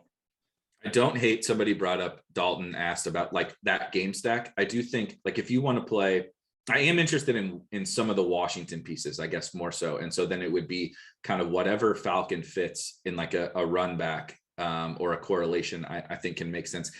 Like Heineke, I mean, Curtis Samuel is 3K. I have zero idea how many snaps he's, I mean, I don't think anybody knows how many snaps he's going to play, but we're on a slate with minimal value. I like Terry McLaurin. I really like Antonio Gibson today. He's probably my favorite play in that game. And the interesting part about it is that, we went from week one, everybody's like, this Washington defense is awesome. We can't play people against this Washington defense. And now we're playing what might be one of the worst offenses in the league against this Washington defense, because they have not looked very good over 3 games. Right. I don't think that much has changed. So I actually kind of like a little like Gibson Washington defense correlation, because we know what we want for Gibson, the game script we need for Gibson. So that's kind of my little take on that game. I think that's great. The next thing we got to talk about is last week was a bit of a disaster for our guy Justin Fields, but he's back in the saddle. Dalton is out, Fields is starting, and this week this is not the Cleveland Browns defense. This is the Detroit Lions defense. Are you going back to the Justin Fields this week after what we saw last week? Yeah, I mean, it's that meme, oh shit, here we go again. Like that's, yeah, I'm doing it. It's, I mean, look, like he is still very cheap. At the top when I said, looking back at some of the leverage plays and decisions that I made that I thought were okay. I thought Fields is like the person that was popping into my head. He's not the only one, but I played a lot of him last week. I think the thesis behind the play, right, was still fine, right? Like he was a cheap player, has rushing ability. There was reasons to think that he could be a solid play right out of the gate. I thought he looked fantastic in the preseason. Obviously, he did not look good last week. There's a million other reasons. And the issue with Fields, and I'm playing him even in like a season-long league, which I don't recommend. There's 2 things. One, he could get benched. Like if this really goes bad again, the fact that they're talking about different starters, there's the possibility of an in-game benching. Number 2, they got to fix a lot. It's not just the game plan. It's not just the offensive line. It's both of those things. And it's, if you watch any of those breakdowns this week, it's like Allen Robinson looking really lazy on some of his routes. Like they were going to him on like option routes where he was the first read. And like you had who did the breakdowns? Kurt Warner and JT O'Sullivan did. I think both did great breakdowns of this game. I think both of them highlighted a key play where he was like the read and Fields needed to get it out. And he was just like doing, just kind of standing there in his option route, like not making a break. Yeah. And then it was one of the sacks, and it's like, okay, but that's not really on Fields. And so you have layers of things that need to get addressed, including Fields playing better. At the same time, you have the way better defense, like you said, way better atmosphere. Should be nothing like the pass rush. Even if the offensive line still struggles, Cleveland was legitimately in the backfield on almost every single passing play within like 3 or 4 seconds. They were just destroying. And that's Myles Garrett. That's Jadeveon Clowney. That's not going to happen as much in the Lions game. It will happen some. But I think that also has, plays into how Fields played. Like it's tough as a rookie quarterback in your first start, every single snap to then, to get comfortable. And then when things are there, you're questioning your eyes and things. And he made some bad throws, some bad decisions. I think there's a lot of ways that if little things are better, things could build up. And we know the Lions are like an interesting team. They're willing to play fast. They're willing to play well. There's all this chalk on David Montgomery now. There's chalk on the Lions defense to go against Fields. And so it's just like, man, it's setting up way too good to not do like some Fields Mooney and bring it back with Swift. And I mean, I'm doing that. I think it's maybe my favorite tournament play of the week is Fields Mooney for pretty much a lot of the reasons that you outlined, but I really wanted to touch on the Fields thing because I think it's really more a microcosm of kind of what's funny about the week to week stuff in NFL DFS. It was the first week for Justin Fields last week in, quite frankly, a bad spot. If you go back to before the season started, people were like, oh, let's get Fields to the Lions game, maybe. Everybody kept talking about, oh, we can't start Fields against the Rams. And like, nah, that's whatever. But like, then you have the Browns pass rush on the road too, right? It was in Cleveland. Like it was just a bad spot for a rookie quarterback behind on probably a bad team, on a bad offense, right? Now I think this might be the worst defense in the league. I know that the Ravens didn't shred them on the scoreboard last week, but they did pretty much whatever they want. If Hollywood Brown could catch a football, the Ravens would have won by 24 points. Yep. I mean, I'm not, it sounds like I'm exaggerating, but I'm really not. He dropped, like, he should have had like 250 yards. Did you play a little bit of Hollywood Brown last week? Let's please not talk about it. We went from KJ Hamler getting one catch and just being completely wrong on like a flag plant play to, I don't feel like I could possibly get something more right than Hollywood. And you were definitely not wrong about that. And get it wrong. But it translates into this Fields thing, right? Where like now people are like, oh, look what happened to Fields last week. Look at the offensive line. They got destroyed. This offense stinks. And like, there's reasons to believe they're going to be just fine. And Justin Fields is going to be just fine. And this might be the best. I mean, Hollywood Brown is good. I'm not saying Darnell Mooney is Hollywood Brown, but Darnell Mooney is also like in a similar archetype to Hollywood Brown. And he might just be running free like Hollywood was. And if Watkins was running free, Andrews was running free. The secondary is so bad. And I want to buy back basically, like, and fade all this. Everybody's now going to play Montgomery and they're going to play a defense against this. And I can get on a slate with little value. You can get a $5,200 like single stacked quarterback with Darnell Mooney, and he hits one big shot to Darnell Mooney. They basically both pay off in that one play. And then, you know, the blender, play whoever you want around it, right? You want Travis Kelce, you can afford him now. You want Derrick Henry, you can afford him now, you know? And so people were doing that a little bit last week. And I think now people aren't going to do it, or at least not to the ownership levels that they should. And so this is the time when I'm jumping back in. So I'm really, really high on the Fields Mooney thing across all sides, but the pricing on DraftKings is the best place to do it, I think. Let's see. Yep, totally agree. Let's talk about running backs. Because I think that's where I'm struggling the most on this slate. Maybe it's because I hate running backs, period. But like, I can't really find one that I like. Like, I'm forcing myself to like Gibson, I think. And I think that does, in theory, make sense. But even he has flaws, right? He's banged up. He doesn't play a lot of third downs, blah, blah, blah. We've done that song and dance for a year and a half now. But do you have any guys that are real, that, through, which, shout out, by the way, Ben does a newsletter called Stealing Signals, where he kind of points out the signals and the noise after every single, every game, every week in the NFL. And it's really helpful in kind of deciphering what's actually happening in these games, right? What was the signal and what was the noise in not just the box scores. So make sure you go to bengretch.substack.com and subscribe to that. But was there anything through your process for Stealing Signals this week as it pertains to running backs that really made you bullish on anybody?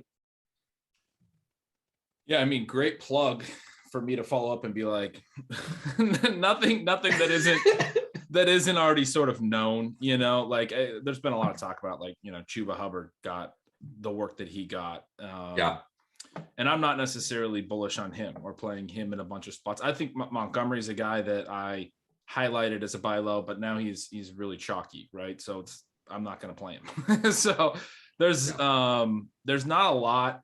Elijah Mitchell, I was excited on. I thought it was interesting that the 49ers were not that comfortable playing Trey Sermon, even to the snap share that Mitchell got in the first 2 weeks, which is interesting because Mitchell was sharing with JaMychal Hasty and other backs. Sermon only, no other true running backs got snaps. He only shared with Kyle Juszczyk. And so it's like, okay, why did he not get more than 59% of the snaps? But now Mitchell's very likely to be out again or confirmed out. And so I'm almost like, maybe it makes sense to make a swing on Trey Sermon. You know what I mean? So these things, they progress throughout the week. I will say that, like, I'm looking at sort of the early season, sort of small sample stuff at running back a little bit, at least, in the sense that, like, I'm looking at Jonathan Taylor hasn't scored yet or done anything really that is going to make anyone want to play him. But I think he still has a ceiling. There's a reason, like in season long leagues, we're taking him in the top 2 rounds. Saquon Barkley has, been progressing. Last week didn't do quite as much. There's some concern about his actual, receiving upside with Daniel Jones. Last week he didn't produce quite as much. He did even more. He got targets and all that stuff. It was great last week, but it's not like he was like a monster ceiling game. I still think that monster ceiling is there for Saquon. Those are guys that are going to be like relatively low owned that I think are reasonable to be playing. And then, most of the chalk is reasonable as well. I think obviously you go up to Derrick Henry, like he's the big one where his role is different. Like he's running routes now. The only question with him is the game environment going, like, is this going to be an opportunity for Tennessee to not give him 35 touches? Because they need to question at some point how much they're using him. Kamara is another interesting one. The Saints have only thrown like 20, 21, 22, 23 passes the first 3 games. That is like, they're going to average at least 5 pass attempts more per game the rest of the year. It's like almost impossible to throw that little. That's lower than the Ravens in Lamar Jackson's lowest passing season, which was last year, by a good chunk lower than that. They got to average at least close to 30 pass attempts a game. It's not a good sign that they haven't thrown a lot, but Kamara's getting plenty of targets. His target share is good. He's playing way more snaps than he has in the past. Over 80% of the snaps is great to see from Kamara. So I think he's a reasonable play for those reasons. If New Orleans actually has a reason to get their play volume up a little bit, throw a little bit more, because we would like to see him have the potential to get 6-8 targets, obviously. So there's just a lot of I don't know. That's actually one of the key parts where I'm not differentiating well. I'm not differentiating between. Yeah. And I feel the same in terms of differentiation, but that's also driving home the point. Like somebody in chat posted like, their list of running backs, and it was like the top like 6 highest owned guys. And like, I agree with those guys being the best projections and probably the, quote unquote best plays, but also what we've seen, and we've talked about this plenty. I mean, we talked about it week 1 with like Christian McCaffrey, where we were like, I don't think we know as much as we think we know about running backs. And now like CMC's gone, right? Dalvin is banged up and Madison was awesome last week. Like, there's so much there's reason, like you outlined with Derrick Henry, right? Oh, he's been catching passes, he's been getting all the work in the backfield, but this is the Jets and everybody views that as a positive, and maybe it is. But what if it's 20-0 at halftime? Like Derrick Henry's not getting 35 carries today, or what if their offense stinks? God forbid, when you remove Julio Jones and AJ Brown from an offense and you're playing Nick Westbrook and Chester Rogers, like maybe they just stack the box and they're not, so anyway, there's questions about basically every running back, right? Chuba hasn't broken a tackle. I think it was like Josh Norris or somebody that I was listening to said like the next tackle that Chuba breaks will be his first NFL broken tackle, which I don't think is true. I think he's broken 1, but that's the point. It's like, there's questions about everybody. And so what that leads me to is part of why like I like Gibson, is because fading this chalk at running back, I don't feel like there's ever been a better time to do it. Right? Like people don't want to pay up for Dalvin because the matchup is bad and he's coming off of an injury, but he's the one, like him and Kamara are like the 2 guys that there's zero questions about the volume, really. I guess Dalvin with the injury, maybe, but I think Zimmer, the quote that he had last week or whatever, that was basically like, we don't care if he's hurt. Like we're just going to keep feeding him the rock. So those guys are interesting to me. Kamara is very interesting to me. Gibson, because it's kind of like, again, like a little bit of the fade, the recency with the Washington defense, fade the Gibson, not playing third downs, all that kind of stuff. I even think there's reasonable leverage. I'm not playing him because I can't stomach it, but like what better way to blow up a chalk game than like 3 Ezekiel Elliott rushing touchdowns? You know what I mean? Like I'm not projecting it. I kind of think that they're going to come out throwing with this particular matchup.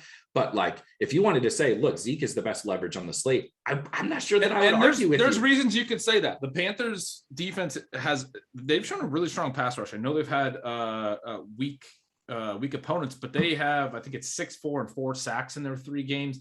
And last week, part of the reason that Zeke was the optimal captain in Showdown, not the only reason, but part, I think, was that the Cowboys weren't necessarily protecting Dak very well, and they were trying to, they're sort of running the ball a little bit more, and they did certainly against the Chargers. The Chargers kind of ask you to, and obviously game script in week 3 is sort of what led them that way to more running. But the Cowboys have been running a little bit more the last couple of weeks. Dak did get sacked 4 times last week. I think there's reason to think that the Panthers defense could get 4 or 5 sacks, in this game. And if they start to beat up Dak a little bit, then maybe they do start to, pound it with the 2 running backs.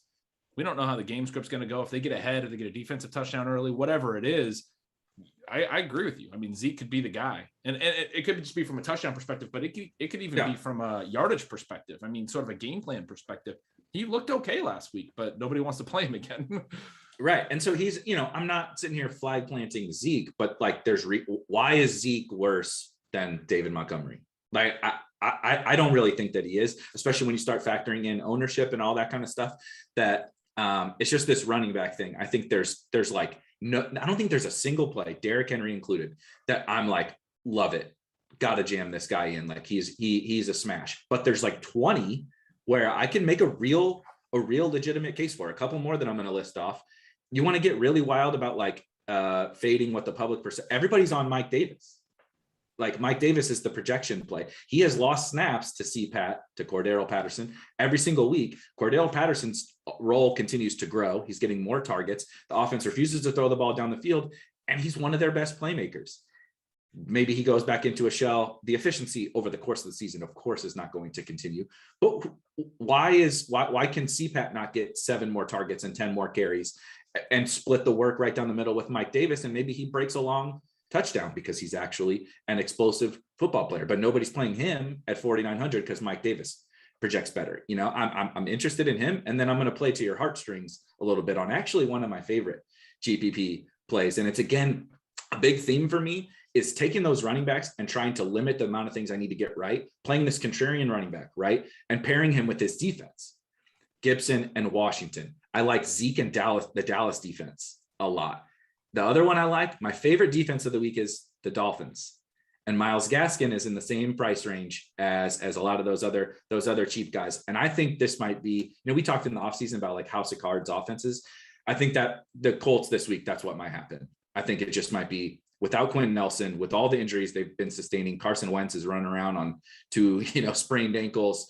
I think the Dolphins could come out and dominate this game. And Myles Gaskin has a pretty big week. He's really active in the receiving game. He's going to be completely unowned. So that's another guy that I like. I think your point about the Colts offense is completely viable. I mean, Wentz has not looked that great to me. He's made a lot of kind of poor decisions. The path for the Colts to actually get something done this week is to run Jonathan Taylor a ton and actually like get him to 100 whatever yards. I'm rarely going to be the guy that says you need to establish the run, but I don't think their passing game is going to be very good. And you mentioned some of the offensive line injuries. Like they basically need to just like impose their will, even without, a strong offensive line. I mean, to your point, there's a lot of ways that this just goes really sideways for the Colts. And so I like that a lot. I like that Gaskin Miami D play a lot. Yeah. And so that's kind of my premise on running backs. I did think it was important to go through some of these maybe a little bit more off. Another one we didn't mention was DeAndre Swift, who's had like the perfect usage, is not really expensive. And there's talk this week that they're going to actually use him more. And I mean, I guess we mentioned him in the field stacks, but like, I think he's gonna get rostered a good amount in these tournaments, but he's maybe should be the chalk. I mean, I don't understand why, like, again, to your point about like David Montgomery, he's like 400 cheaper on DK, but he's projecting for like 10 percentage points more of ownership, which I don't think I agree with. You know what I mean? Yeah. Like, I think Swift should be more chalky than he is. Yeah. I and maybe this is confirmation bias, but I lock buttoned Swift last week, but it's also because I was lock buttoning Ravens stacks. And I could not have been more encouraged with his role. He's out there with Jamal, like playing this kind of like, it's not even like really receiver. It's like this. I mean, it is like the B back or whatever, like whatever the hell that is that Anthony Lynn calls it. He's out there together with him sometimes. He's he's moving all across the formation. He's the focal point on a lot of this, that, them moving the chains, they'll throw it to him, like designed passes to him. And then obviously he's running, and he is just absolutely electric with the football in his hands.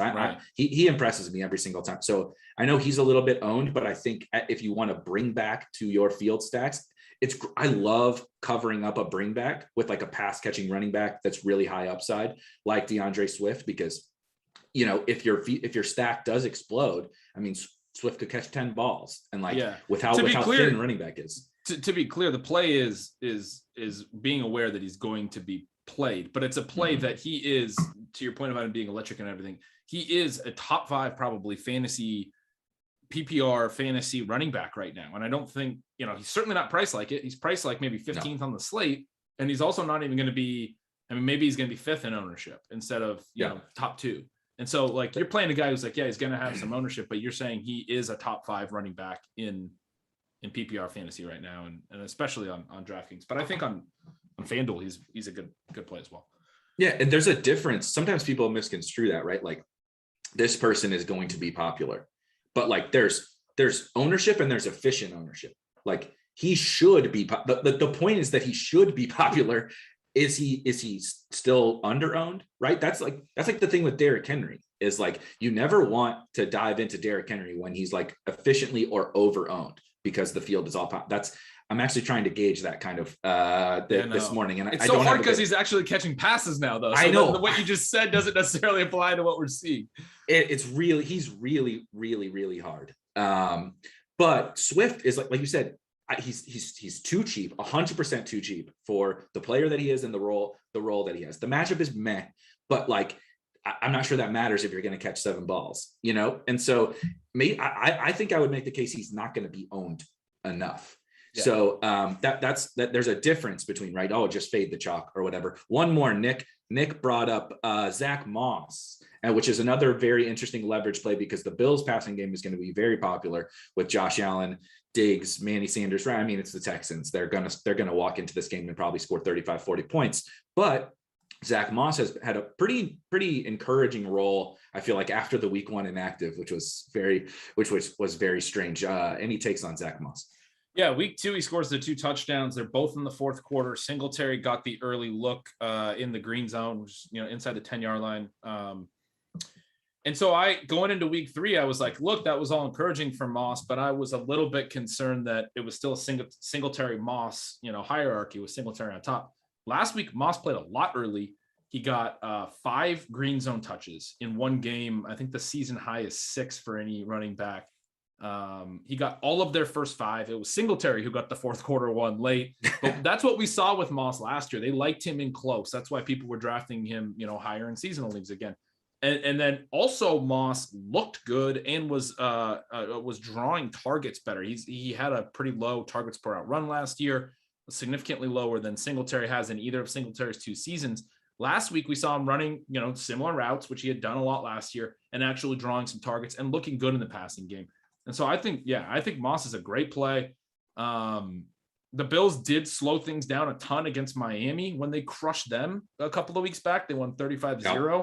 If they crush the Texans, I do think they're going to, there's certainly a pass first offense. They're going to do that until they're way out ahead. But as soon as they're way out ahead, they're certainly, they've shown the last couple of weeks, they're willing to actually run a little. The Bills back scored 3 touchdowns in that big win over Miami. So there's certainly 2 touchdown potential for Moss. I also think, again, in a blowout, there's no reason for them to run Josh Allen at the goal line against the Texans. Right. I'm not saying they won't do it. Maybe he comes out and runs for 3 touchdowns again. Like, that's just how it goes. But like, if it's 21-0, in the second quarter, like, just give it to Moss. You don't need to run Josh Allen. So I'm also interested in Moss. Just enough. A chat brought up CEH. Philly's offensive line is again decimated by injury. The Chiefs defense is horrid, but they do have at least a couple of decent pass rushers. And I'm not encouraged by what Nick Sirianni has been doing with the Eagles offense the last couple of weeks. And that'll be a relatively popular game. Another way to leverage that is like Chiefs defense. And again, these correlations between running backs and defense. How do you blow up these like popular games, or how do you get your running back to blow up? Well, if the defense crushes, I mean, that's good for CEH, right? We know he's not going to get a ton of targets if the game's like totally shooting out. So, blow up the game with the defense and the running back. I really like that one. I do want to give, I got to do, I don't want to get in trouble. I got to do a couple of the plugs. You know what I mean? And the one that selfishly has been awesome for me. So yesterday I was able to take down a college football tournament, and I want to give a shout out to the RG Premium team. I don't have as much time anymore to like really dive into college football and all of that. I'm able to show up like on Saturday mornings, go through our content, go through our projections, go through our ownership projections, and build teams that can just win. The college football team is like probably my shining example of how incredible content projections, everything that you can get with RG Premium. You can do single sports. You just want college football, you just want NFL, you can do single sports. And then there's combo, go check out RG, rotogrinders.com/premium. and check it out. The team is awesome. I'm able to play some of these other sports that maybe even I don't have as much time to dive into and be successful. The other thing that I've been successful about, another plug, is playing on Yahoo. I never played before this year. I was probably stubborn, lazy, whatever. Their tournaments are maybe some of the softer tournaments out there. And they have like some pricing that you can really take advantage of. And I think the general, a lot of the sharpest players haven't navigated over to Yahoo yet. So if you want to try that out, they have some good GPPs, entry fees that are totally accessible for anybody. You want to play small fields, whatever. They have tons of awesome tournaments on Yahoo. So I started playing this year, and even in my bad weeks, Ben, even when I play KJ Himmler, I've been able to profit on Yahoo. So that tells you that probably anybody can make money on Yahoo. So go over there, use promo code Grinders25, and you'll get a free $25. All right, there's some plugs. I got one more plug later, but we'll get into that's going to fall in my stands of the week. What did we miss? I want to make sure I didn't miss any. We got about 15 minutes, so I want to hit some of these questions. Tyreek, what do you think about Tyreek? Actually, that's a really interesting discussion around that Chiefs game. I know we talked about CEH. I don't think we need to talk about Kelsey too much, but there's been a lot of narrative around how the Eagles play defense, right? 2 high safeties, don't give up the big play. And we've seen teams do that lately and take away Tyreek. Is there anything that you have kind of seen or anything that you believe to maybe think that it's a good time to buy low on Tyreek? No, I actually think it's kind of a simple discussion in the sense that we know what Tyreek Hill is. And like, I'm almost not concerned about the defense. Certainly the last couple of weeks, teams have taken him away, the Ravens and the Chargers. And there's like, yeah, that can happen again. At the same time, he's probably going to just break the slate. And then we're going to be like, oh yeah, we all should have been playing Tyreek Hill at, 20% owned. Like we know what he is. I think if you can, fit him from a salary perspective, go for it. I think he makes really a ton of sense. Maybe I still personally prefer Kelsey. I'm a lot more of a smaller field, the single entry 3 max, maybe a little bit higher stakes. And so I don't have to get too, not that Tyreek is getting crazy. But I do a little bit personally prefer using my money on Kelsey, but that's like a tight end thing. You know what I mean? Like tight end is kind of a wasteland, and he's just a guy. Let's just say this. If I were making multiple teams, like even if I were making 3 teams, I would not leave this. I would not have 0 Kelsey. I think tight end gets worse and worse. I do like some of these other guys. I'm still into Pitts and Hawkinson, and I haven't forgot about our bet. It's close. They're close. Since we made our bet, but like I like a bunch of tight ends. There's even like some super cheap guys that you can play, but Kelsey is the one guy that can just go for 35-40 fantasy points at tight end and blow this whole thing up. So I would not leave. That's one definite take I have, is I would not leave my player pool without Travis Kelsey in it. Let's go through, what about these other tight ends? I guess we've talked about some of the games. We've talked through running back, I think, pretty well. What are you doing at tight end if you're not playing Kelsey? Yeah, it's tough. I'm trying to think of creative ways to get into certain games, and so I'm using tight end to do that. We're talking about the Chicago-Detroit game. I think I might play a little Hawkinson, even though I'm more interested in Swift and that bring back. But those are the 2 clear plays for that team. I think if you're playing Lamar, Andrews makes a lot of sense. You can also obviously play Brown. The one that I don't know, I guess I want your take on, he's got to go low owned, is Tyler Higbee, and he's actually smashed Arizona in the past. He played him twice in that 5-game stretch where everyone loved Tyler Higbee, that everyone's talking about, his past ceiling. From a game plan perspective, we often see, reasons that guys like Higbee, who are involved some weeks and not involved other weeks, are more involved against certain teams as a division opponent. I mean, maybe Arizona's going to do a better job of defending against that, but I do think that's an interesting way to get into the Rams game at pretty low ownership. So he's a guy that I've clicked a couple of times. Pitts is a fun one to go back to, but I don't really have a ton of reason to be that optimistic, because I don't love the game environment. We were talking about that earlier. Right. Yep. There's a lot of, and you can go down to Will Dissly. You can go down, you go down to Tyler Conklin or whatever, but I don't know, man. I'm kind of all over the map at tight end. I think it's a great correlation. Right. It is every week, but sometimes there are just guys where I'm like, okay, I this is just the best play or whatever, that didn't work out this way, but some people probably thought that week 1 with Kyle Pitts, right? He was so cheap that you just play him in tournaments, and he was like 70% owned in higher stakes week 1, which tells you about sometimes the field gravitates to these same guys. And I think it's such an awesome way to correlate your lineups. Whether, like, let's say Pitts, I don't even know if I'm going to play Pitts. So you should play him. I played him every week, and I think this is going to be the week that I don't. So, 5 for 102 is coming, but if you play Antonio Gibson, right? What a perfect way to get like this awesome leverage, correlation, and low ownership on your team. Play Antonio Gibson and play Kyle Pitts at tight end. You cover 2 positions that honestly are kind of hard. Running back is kind of hard, and tight end is hard this week. And you cover it with 1 correlated bet, right? At Higbee, I've been like, I guess kind of anti-Higbee, like, through the draft season and early on this year, because he was getting kind of some hype because he's one of the few tight ends like playing basically every snap. And now against Arizona in a game I love, like, he's not really very popular. I want to get your take on this one too. Cooper Kupp is obviously the man. He's smashing whatever. But what happens when Cooper Kupp doesn't steal all the passing touchdowns? Right? Robert Woods and Tyler Higbee are still out there every snap, getting their share of targets, etc. I kind of really love, like, that's super cheap. And like, well, whoever you want to bring it back with on the Arizona side, I actually kind of like Chase Edmonds, maybe as my favorite guy there, but pick a receiver, right? Nuke is going to be super low owned if you want to play DeAndre Hopkins in this potential shootout game.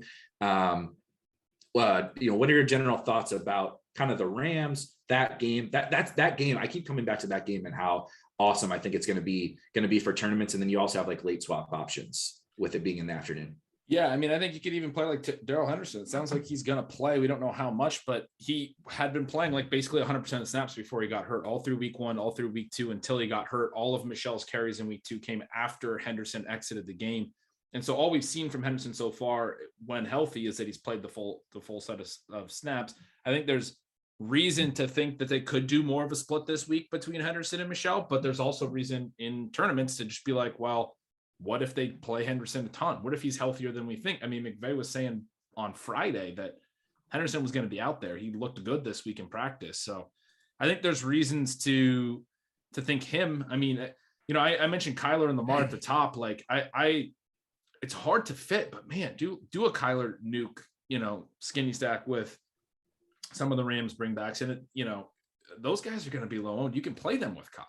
You can also play with Higbee. You can play with Henderson. I mean, there's a lot of different ways to play this game that I think are going to be fairly contrarian. And so this is a really interesting one for me as well. You got to find ways to save salary. You got to go down to, like I was talking about like Trey Sermon at running back. I think you could do that to fill this out. I like this game for sure. Yeah.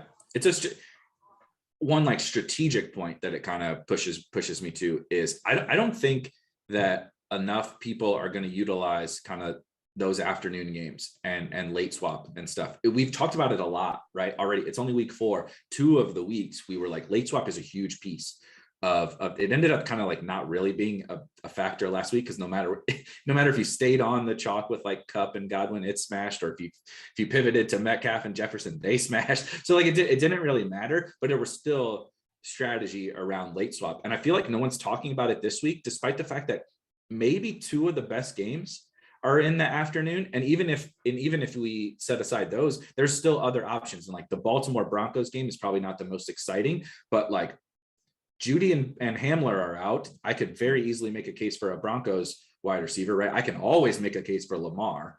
Then there's Sermon, there's Kittle's questionable, but expected to play. Ayuk is super cheap.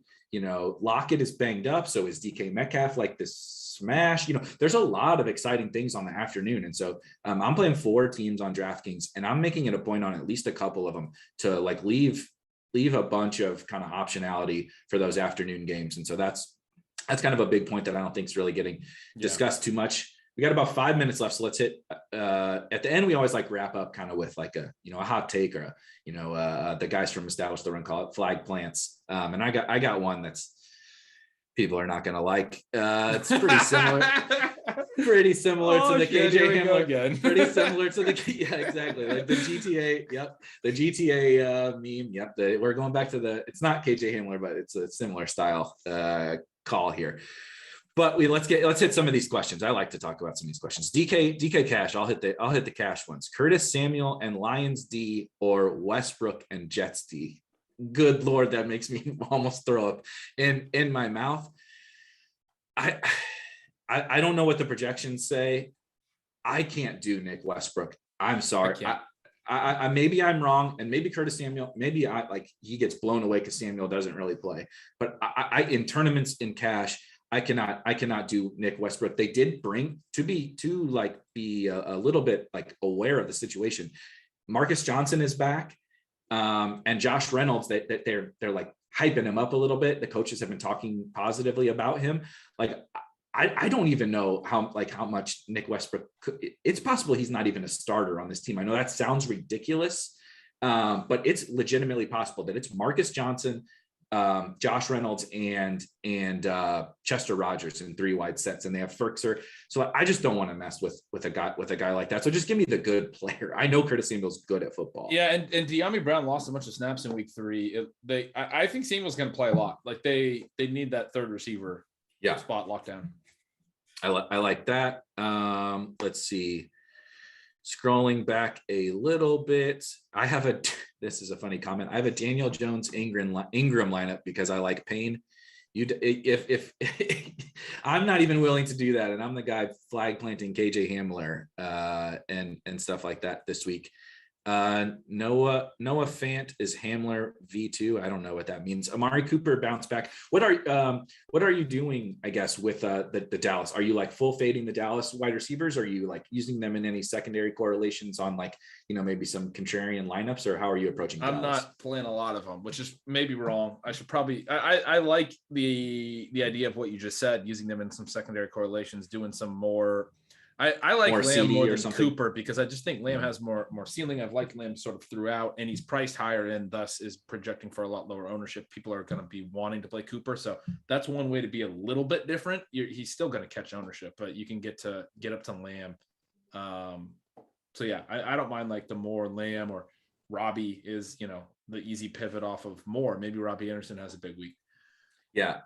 Robbie is Robbie. I'm glad you brought him up because, he feels like the most. I think our friend Peter Overzet even tweeted it. Like Robbie is the sneaky pivot, and then like Robbie's going to be like 18% owned or something like that. Because everybody like it's almost too obvious. Another cash question: Amari or OBJ in DK cash? It's definitely Amari for me. I like Odell in tournaments, and this is not a knock on Odell, but if you're playing cash games, I think you should be playing a 6K Amari in the chalkiest game of the slate. DJ Moore versus Najee Harris in the flex. I would say it depends on your lineup. I personally prefer DJ Moore straight up, but if you're stacking that game, you definitely want DJ Moore in that team. But if you have like a little bit of a chalkier lineup, then Najee probably makes more sense because he's going to be lower owned. And I think in like cash, you probably want Najee's guaranteed touches, right? Somebody did bring up we're about out of time, and somebody did bring up a Trayvon Diggs, wide receiver cornerback matchup, which is always fun to bring up. But I do think he's a legitimate, like awesome cover corner. But I think as it relates to DJ Moore, they'll move him around enough that I'm not concerned. Moore probably has a good game, but that wouldn't be that surprising if McCaffrey's out. If they keyed on Moore, if the Cowboys keyed on Moore. And it forced, for the first time this year, Carolina to play through their other passing weapons a little. I kind of think it makes Terrace Marshall the act. People think Robbie is the leverage play in that game, and I actually kind of think it's like Terrace Marshall and Zeke are the leverage plays in that game. All right, so we got to wrap up so we can pass it over to the live before lock people. I kind of teased my god awful take. Tuttle is on the live before lock show, and he gives his Tuttle's terrible takes every week, and I guess I'm just trying to copycat him with the guys that I'm really excited for. but we talked about it earlier. And it's the Bears essentially. My stand right now, it's only week 4, but it's basically the Lions. Lions games are just like fantasy cheat codes. Their defense, in particular, their passing defense, is so bad that they're going to give up so much opportunity to the opposing offense that, like, even as incompetent as the Bears might be, they're going to be able to put up points, and they're going to have opportunities and for big plays because that Lions secondary is so bad. And so my flag plant is Darnell Mooney. I'm going back to Darnell Mooney. I actually played him last week, which was, oh boy, that was really, really bad. But a Fields Mooney stack. I'm calling 100 yards and a touchdown for Darnell Mooney. He's my favorite cheap receiver. People are talking about these Titans guys and Curtis Samuel and all of that. And I would just spend up a little bit more for Darnell Mooney in like one of the best matchups of the slate. You can also bet his over 38.5 receiving yards on BetMGM. If you use promo code GRINDERSBET and you bet $10 on Darnell Mooney, you'll get $200 free right away. And then hopefully you'll have $220 because Darnell Mooney catches a long bomb for all of us. So Fields Mooney, but in particular Mooney is kind of one of my stands today. What do you got, Ben? What's the flag? Yeah, we can just cut this off later, off the show later, but I'll take Swift over Derrick Henry straight up in fantasy. Oh, baby. Okay. That is nice. Okay. Well, we have our team now. Remember how this went last time, first of all. Oh yeah. 2 weeks ago. It did not, our Broncos stands and expensive running backs when we agreed, it did not go very well. But Justin Fields to Darnell Mooney and DeAndre Swift outscores Derrick Henry. There's your GPP lineup. You've steamed this up way too much now. I was excited to play it. Now it's gonna be like not sticky. Well, if I lose a lot of money, I'm just going to blame you because you facilitated me in this absurdity. But anyway, Yes. that'll wrap us up in about 7 minutes. The live before lock guys are coming on. Make sure to hang on for those guys, and hopefully we can make a little more money than the KJ Hamler call with the Fields, Darnell Mooney, and DeAndre Swift. So for me, and for Ben, and for producer Devin, we will catch you guys in week 5.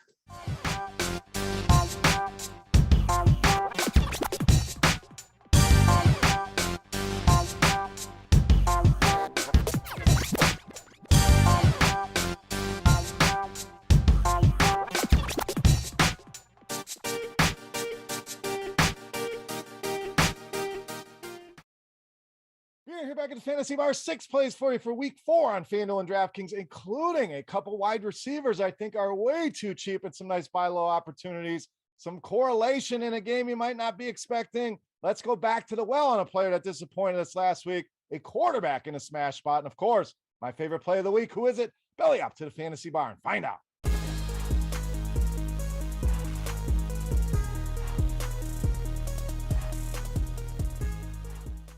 Welcome in, guys. Week 4 edition Beers Daily Fantasy 6-pack. Welcome back to the Fantasy Bar. Thank you for checking out the video as always. Now, before we get into things, guys, first of all, make sure you guys click that thumbs up button. You guys have been doing a great job of that. That's the tip jar here in the Fantasy Bar. So thank you in advance for that. Secondly, make sure you subscribe to the channel. Get notified when these videos are coming out. We're also doing a Yahoo 6-pack. So even if you don't play on Yahoo, it's 6 more guys that I like across most of DFS using Yahoo pricing. So we'll have a link to that right in the video. Check back on Thursday once we record that, and you'll have an easy link from this video over there and vice versa to check out 12 of my favorite players each week. And lastly, make sure you head over to scoresandodds.com/beer. Everything sports betting you need right in one place. The ability to compare odds and find the best price, I think, is very important across different sports books. Look at some of the trends, the history between the two teams, and of course, premium picks,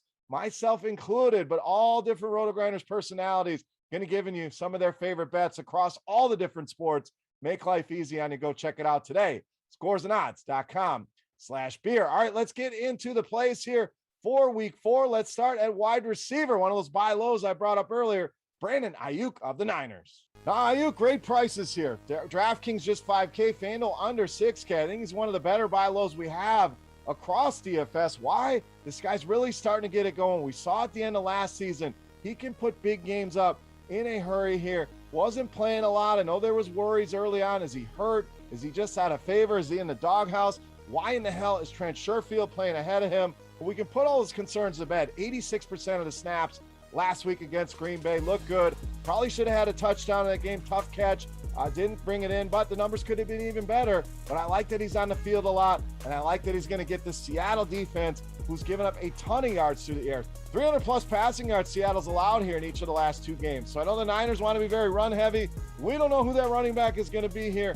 Point is, Ayuk's going to be involved. He may get some of those carries and jet sweeps as well. Too cheap, buy low while you can here on Brandon Ayuk. All right, let's go to the running back position here. Not going to be a play everybody likes, but I'm liking David Montgomery this week against the Lions. Now, Montgomery, one of those hot button topics, no doubt, but I see these prices, especially on Draftkings at under 6K, a guy that we know can be involved in the passing game. I know Damian Williams going to steal some of those targets away. And even on Fanduel at 7,500, a guy that has big-time touchdown equity in this offense. But we saw the disaster with Justin Fields.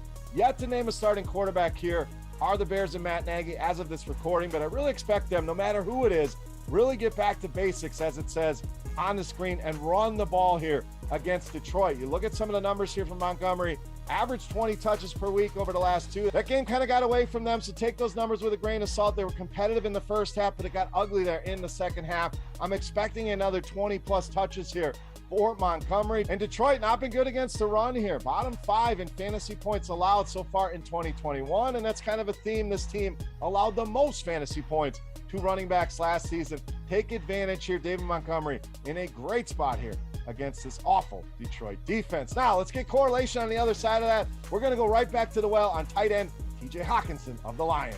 Now, we had him in this spot last week, disappointed, no doubt. Baltimore went out of their way to take him out of the ball game, and I know a lot of teams are going to do that, but I think Detroit going to really scheme up ways to get this guy the ball. The wide receivers really leave a lot to be desired on that team, and the running backs can't get all the targets here. So don't be afraid to go back to the well on Hawkinson. I know you're probably stinging a little bit. He hurt a lot of my lineups as well, but I like this spot against Chicago. We saw him get 20 targets over the first 2 games, only 2 last week, like I mentioned. I'm expecting him to go back up towards that 8, 9, 10 targets here. Bears have done a good job against tight ends so far this season, no doubt, but always dig a little bit deeper. Who have they played? Sure, Tyler Higbee, a solid tight end. Cincinnati, no tight ends really to name. And Cleveland, basically a split there between 3 guys. So they haven't faced the toughest tight end schedule. And last season, this team was awful against tight ends. Second most fantasy points allowed. So I think we start to see more of that here this week. And I think it's led by TJ Hawkinson with a big bounce back game against these Chicago Bears. All right, more value at the wide receiver position here. We'll roll with Corey Davis of the Jets. Now, not many times this season we're going to have a Jet here in the 6-pack. So wanted to give him some love here while we had the opportunity. For my Jets fans out there, Davis, and we call him a bright spot. Some may argue he hasn't even been that great, but the Jets been awful so far to start this season. Well, why do we want to play him here, Beer? That's the question you're asking yourselves. Well, Tennessee, let's lay this out here. We know they're big favorites in this game. We know people are going to be playing Derrick Henry. I like Derrick Henry here as well, even at 10-2 on FanDuel. I think he's in play. So the likely outcome here is Tennessee is winning and leading this game for the majority of it. Well, guess what? That means a pass-heavy game script for the Jets and not against defenses like Carolina and Denver. They've had a tough stretch here of very good defenses here. Tennessee does not check that box here. Bottom 3 in receiving yards allowed, touchdowns allowed, fantasy points allowed, and you get the narrative on top. Former teammates here with the Tennessee Titans. I think Corey.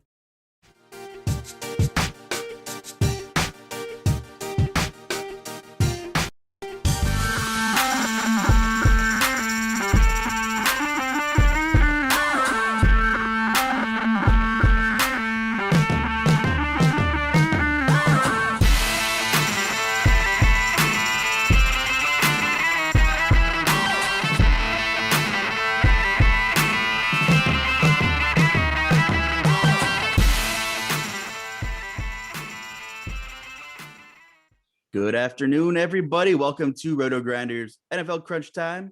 Thanks for sticking with us. Looking forward to breaking down the slate with everyone. Absolutely. Keith Eyser's here filling in for Tuttle, and we'll also be on the Sunday Night Showdown show with a game nobody cares about tonight, right, Keith? Yeah, I'm sure there's going to be no viewers for that one. Just an awesome matchup with Brady returning to Foxborough. So, yep, looking forward to that one. Cool. And shout out to producer Devin, who's been along for the ride throughout the morning. And a couple quick plugs, and we'll get them out of the way quick. BetMGM, use promo code GRINDERSBET and bet $10 to get $200 instantly over there on BetMGM. Over there on Yahoo, Grinders25 with a capital G is the promo code Grinders25 for a free $25 bonus on your first deposit. And of course, RG Premium. If you're not with us by now, you're missing out. Ownership projections, great shows, podcasts, premium articles, great content, and of course, like and subscribe on our YouTube and give us some feedback. And by the way, I can't believe the MLB regular season is over, so big shout out to the MLB crew for a long season. Cheese, Dave Potts and his article, and all the shows, and Justin fill in with the articles on the weekend, and just everybody, just a great job. And between the Titans playing with no receivers and the Yankees just a mess this weekend, I think I'm gonna puke by like 3:30 Eastern. So it's gonna be a long day. But we got a lot to get to here, from Derrick Henry and cash questions to Justin Fields probably getting the go with Andy Dalton inactive, and what does Matt Nagy really know? I guess we'll find out. But let's go position by position here, and of course we'll get to some questions afterwards. So we'll start with quarterback. And I'll throw it over to Kristi first. Ownership is fairly spread out. Josh Allen against the Texans, a little bit of weather concern there. I think Roth gave it an orange, and I saw Dave Potts picking on Dean on Twitter about what's the word he used? Is it deluge? I'm not sure, but maybe a little bit of rain there. I'm curious to see if that deters either of you from playing a guy like Allen and cash. And of course, Dak Prescott, in that high-powered Dallas offense. Mahomes, big bounce back spot against Philadelphia, who looked terrible last week. So, Kristi, give me your thoughts on quarterback, cash, and GPP. Absolutely. I think there's a lot of great plays today. We talked a little bit before the show. Mahomes is probably one of my favorite plays today for cash and GPP. That's going to be a huge target of mine. I mean, I think both teams at 1 and 2, they need to get wins. I think Mahomes comes out and makes a statement. So I think he's a really good cash play or GPP play as well.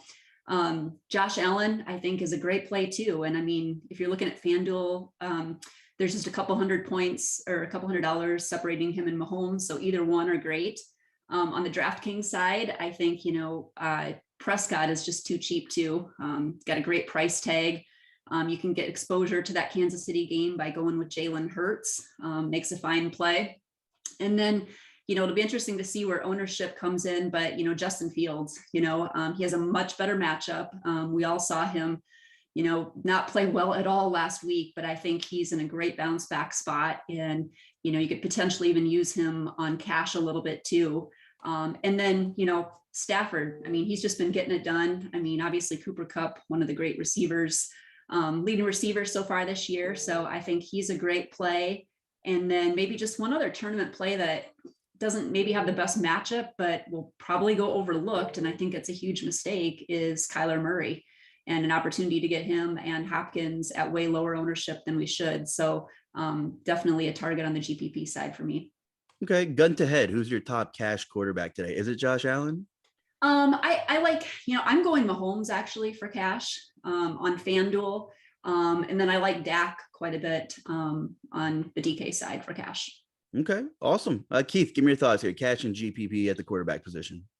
Yeah, definitely agree with everything Kristi said. On DraftKings, I don't think you need to get up to Allen or Mahomes. I think Dak is perfectly reasonable. The savings is definitely useful. I am actually going even lower than that. I'm going to roll out Justin Fields. Just a much better matchup for him this week. Tough spot last week against Cleveland. I know it looked awful, but if we didn't have that game last week and he was debuting this week against the Lions at this price, he would be the absolute chalk. I like paying down for quarterback in cash and what it gets me in the rest of my lineup. So I think he is perfectly viable for cash, but definitely wouldn't fault you if you wanted to get up to Dak or even up to Allen or Mahomes. For tournaments, a game I'm really looking at, the Minnesota-Cleveland game. Cousins and Baker are not going to be owned. I like both of them, and their targets aren't going to be owned either. So those are two that I'm really looking at that Kristi didn't name. I am off Hurts today. Just don't like what's going on with that offensive line. They have 4 offensive line starters out today, so I'm going to be off Hurts Obviously, Dak, Stafford, Russ Wilson is one we haven't really talked about. I think he's in a great spot too. Seems like Russ slips through the cracks every week with the way there are some cheaper options opening up every week, and of course the high end guys. Yeah, interesting on Dak. Like, I think this is a prove it week for the Panthers. They played the Jets, the Texans, and then New Orleans with Jameis. You know, I know everybody's saying, oh, they're a top defense in terms of yardage allowed, but I think maybe there's some context behind there. So I don't know. My money might be on Dallas kind of moving the ball at will here. I'm curious to see, you know, how Carolina responds against one of the better offenses in the leagues. Kristi, anything else on quarterback? If not, lead us into the running back position here with some cash and GPP options. Yeah, so for running back, I think it's interesting because obviously, you know, we talk a lot about Derrick Henry and, you know, do you pay up for him or do you go with some value this week? His price, I mean, I think he's a great cash game play on Draftkings, you know, at 8,800. So I think he's a core piece over there. It's a little bit tougher decision maybe on Fanduel. He's priced up just enough at 10-2, where you at least have to think about it, but he's the whole offense. I mean, they're missing AJ Brown, Julio. I mean, they're just going to use him a ton. And so he's a fantastic play, and definitely one of the favorites on the slate. I think, you know, Kamara is going to carry some ownership too, and he's at a pretty good price point on FanDuel in particular. And then some of the value plays I think that are really sticking out is Hubbard. You know, he's at a good price point with no McCaffrey yet. I think he's going to be a target, especially in cash games and in GPPs as well. On DraftKings, David Montgomery is simply priced way too cheap, and I just think he's a really good play over there today, along with DeAndre Swift in that same game. I mean, just a great matchup. He's done a ton so far this year. You know, Keith mentioned that game, so I think he's a fine play. Mike Davis has popped up in a lot of the optimals too, as a value. Don't love it, but he certainly, you know, if you need to pay up elsewhere, he makes a fine play as well. And then just also mention Trey Sermon, now that we have word that Mitchell is out. I think he makes a lot of things work. And then Jonathan Taylor too is another one, especially on FanDuel. At just 6,600, he can give you some value there as well. Yeah, my guess is you'll see a lot of Henry and a lot of Montgomery and a lot of cash lineups on DK, and rightfully so. Keith, are you buying into this Najee Harris and his billion targets that he had last week? I mean, Roethlisberger is just, you know, it's kind of like the last season on his way out. Do you bench the guy? Like, you can't bench the guy, but Claypool, kind of some later news in the weekend here being out. Does that like matter at all to you? Is Najee Harris a tournament option for you this week? You know, I just didn't get there. I like a lot of the running back options in the 6K range, and he just kind of didn't make it into my lineups. Green Bay has a good run defense. You can argue that he can get there in the pass game, and that's certainly a viable take. It's something I'm fading today, though, so hopefully Green Bay's defense steps up. A guy I'm looking at is Antonio Gibson. Questionable tag all week, and just way too cheap for what he offers against this Atlanta defense. I think it's a very high upside spot for him. Dalvin Cook is another guy that had the Q tag all week, and I think that's going to hold his ownership down compared to what he should be for this matchup. I mentioned liking this game. It's got a high total, close spread. So I think Dalvin Cook is a great pivot off of like Kamara. Obviously Henry, if I'm paying down for Fields and cash, I'm getting Henry, and we'll talk about Devontae Adams also. That's the reason I think that makes some sense. So I have plenty of Henry as well. As far as the cheap guys, I was a little bit concerned thinking I was going to have to play a ton of Mike Davis this week. I prefer the Trey Sermon option that kind of popped up on that. Seattle, I think, has a really bad run defense, and I don't think that San Francisco has any other options. They don't trust the other guys there. They spent a lot of draft capital getting Trey Sermon in there. Not sure what was going on with week one, why he was inactive or whatever.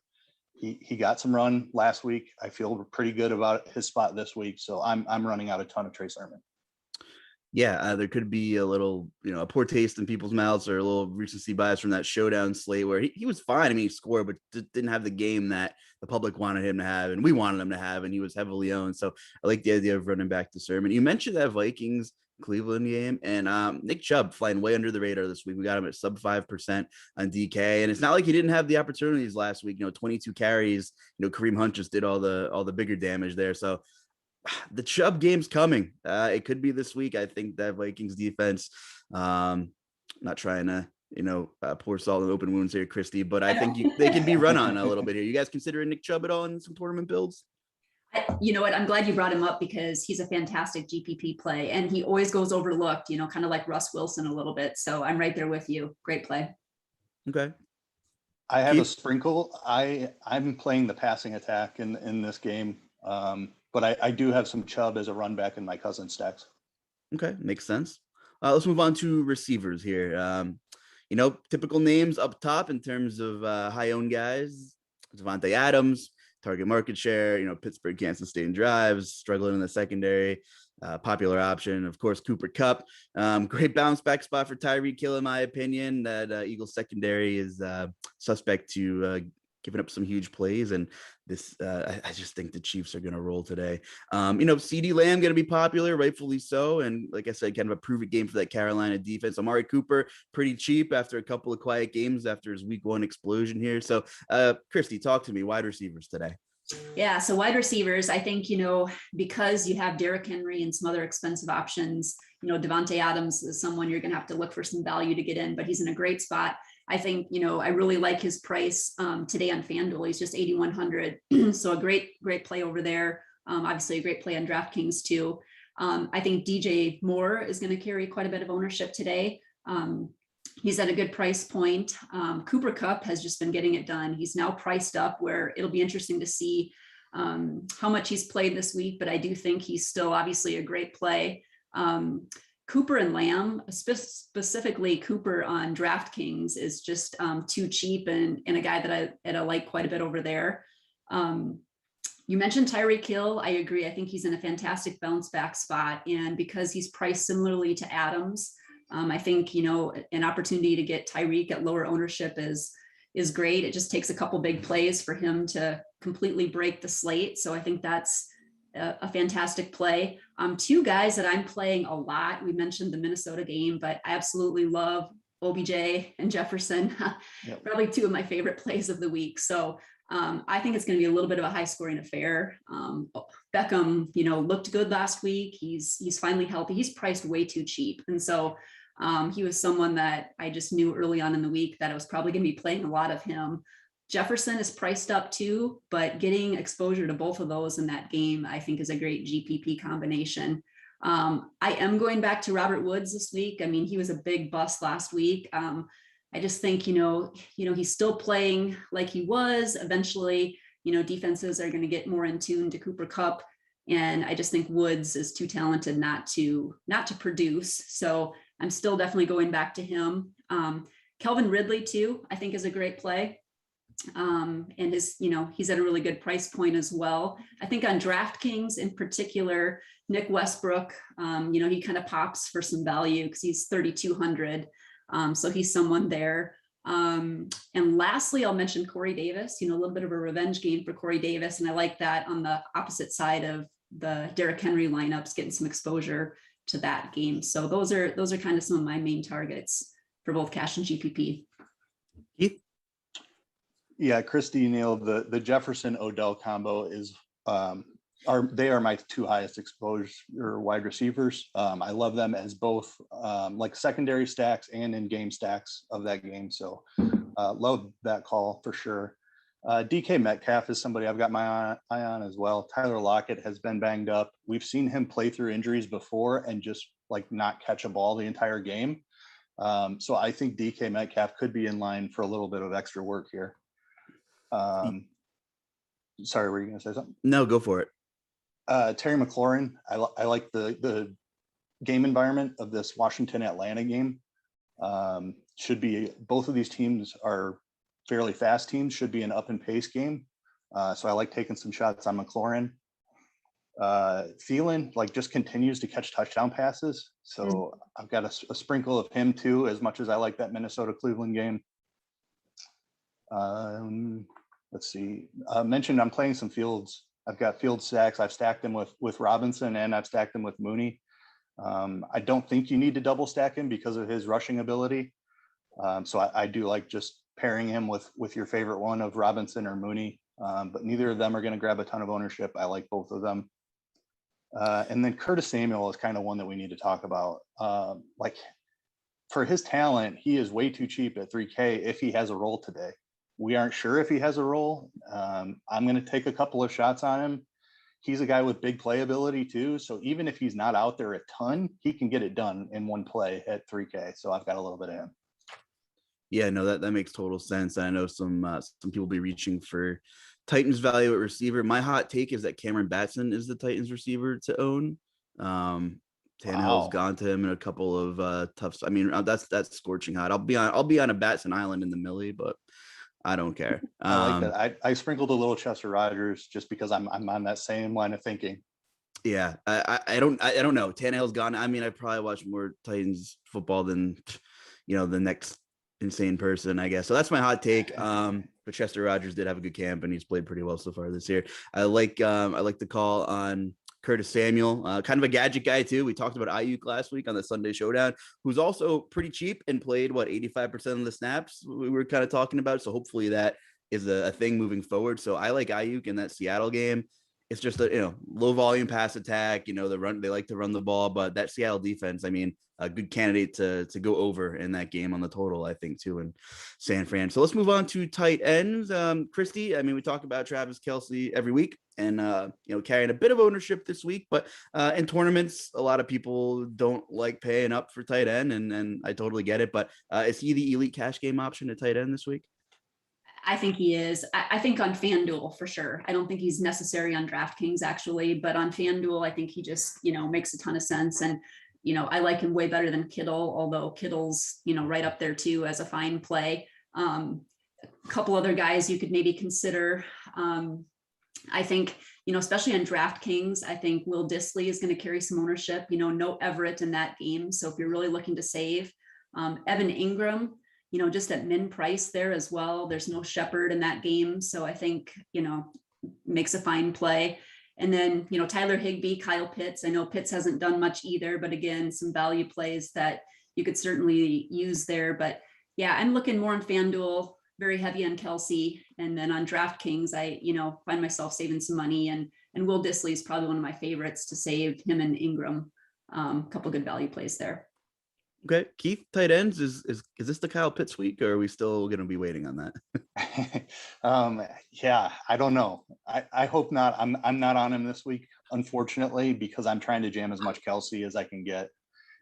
He just has unmatched ceiling at the position. I mean, this is a wide receiver one at the tight end position.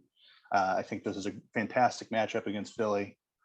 So I want as much Kelce as I can get, but I do like the price on Pitts. I like the price on George Kittle. I talked about that Seattle defense. It's not very good, and Kittle is underpriced for his talent if he's truly healthy. So definitely don't mind that. Dalton Schultz in that Dallas Carolina game. I think we all love that game environment. He certainly makes some sense as a value play. Evan Ingram should see some extra run with Slayton and Shepard both out for the Giants. Probably gets a little bit popular, but I think he's got a lot of upside. And Cole Kmet is the Bears option here at tight end. Mentioned Mooney and Robinson as well. So I think you can sprinkle a little bit of Kmet just in case he's the guy that catches the touchdown from Fields. Yeah, a lot of great points. I think for tournaments, we should be going back to TJ Hawkinson, at least for another week. 19 targets over the first 2 weeks. That's a good point. Yep. Disappeared last week. I mean, it happens. When you have Jared Goff, when you're going against Baltimore, it happens. But that's kind of a way to be a little bit different if you're gung-ho on playing David Montgomery at his ownership in large field stuff. Running back with TJ Hawkinson, got him projected at 2.5% on DK and 1% on FanDuel at a position like this, where it's Travis Kelce and then maybe Kittle, and then the jury is still kind of out on the rest. I think it's crazy that Hawkinson's coming in this low. So I think that's something maybe we could take advantage and go back to the well there. So give me a couple of stacks before we take some questions. Kristi, talk to me about maybe like your favorite optimal-ish stack or two, and then give me an off-the-wall contrarian stack you're looking at. Yeah. We talked quite a bit, but I mean, obviously the Kansas City Philadelphia game is my biggest, probably biggest plays on cash and tournaments. There's a lot of ways to slice and dice that game and get exposure to. So definitely overweight there. And then I know we mentioned quite a bit too, but I really do like that Minnesota Cleveland game. And I think it's a little bit of a sneaky shootout. And I think Keith is in agreement too, but it's just, there's a lot of good plays in that. And he mentioned Thielen too. That guy always gets overlooked and he's just a red zone guy. I mean, he's always a target there. So like that game quite a bit. And then I would also say Fields too. I think, the Chicago-Detroit game is going to be a really great game. Stack. Keith? Yeah, completely agree with those. I love Kansas City today. They need a win. It's just not a spot that Mahomes fails, I don't think. So love that. Cleveland, Minnesota, I obviously have a ton of exposure on both sides to that game. I think Fields is going to be my biggest thing. Like, it's like, if I just keep going back to it, like this is a way better matchup. And if he didn't completely bust last week, he would have a ton of ownership here in this spot. So going back to Fields, and then Washington is kind of the off the board thing is what I'll throw out there. Super cheap quarterback. Love the spot for Terry McLaurin. Run it back with your Ridley or your Pitts. Like the way that whole environment sets up. Probably not going to try to run out any Matt Ryan. He's just not throwing the ball down the field. And I don't think he has the same upside that we've seen in the past. So I'd prefer the Washington side of that game. Yeah, I think you can one off some of these Falcons guys, though. Washington's been horrific defensively. I'm talking like millie darts, like dare I say, like Cordell Patterson, maybe like a sprinkle. I saw Wayne Gallman's inactive again. Like Russell Gage hurt. I mean, God, I don't know, but I think there's some case. Atlanta in the dome.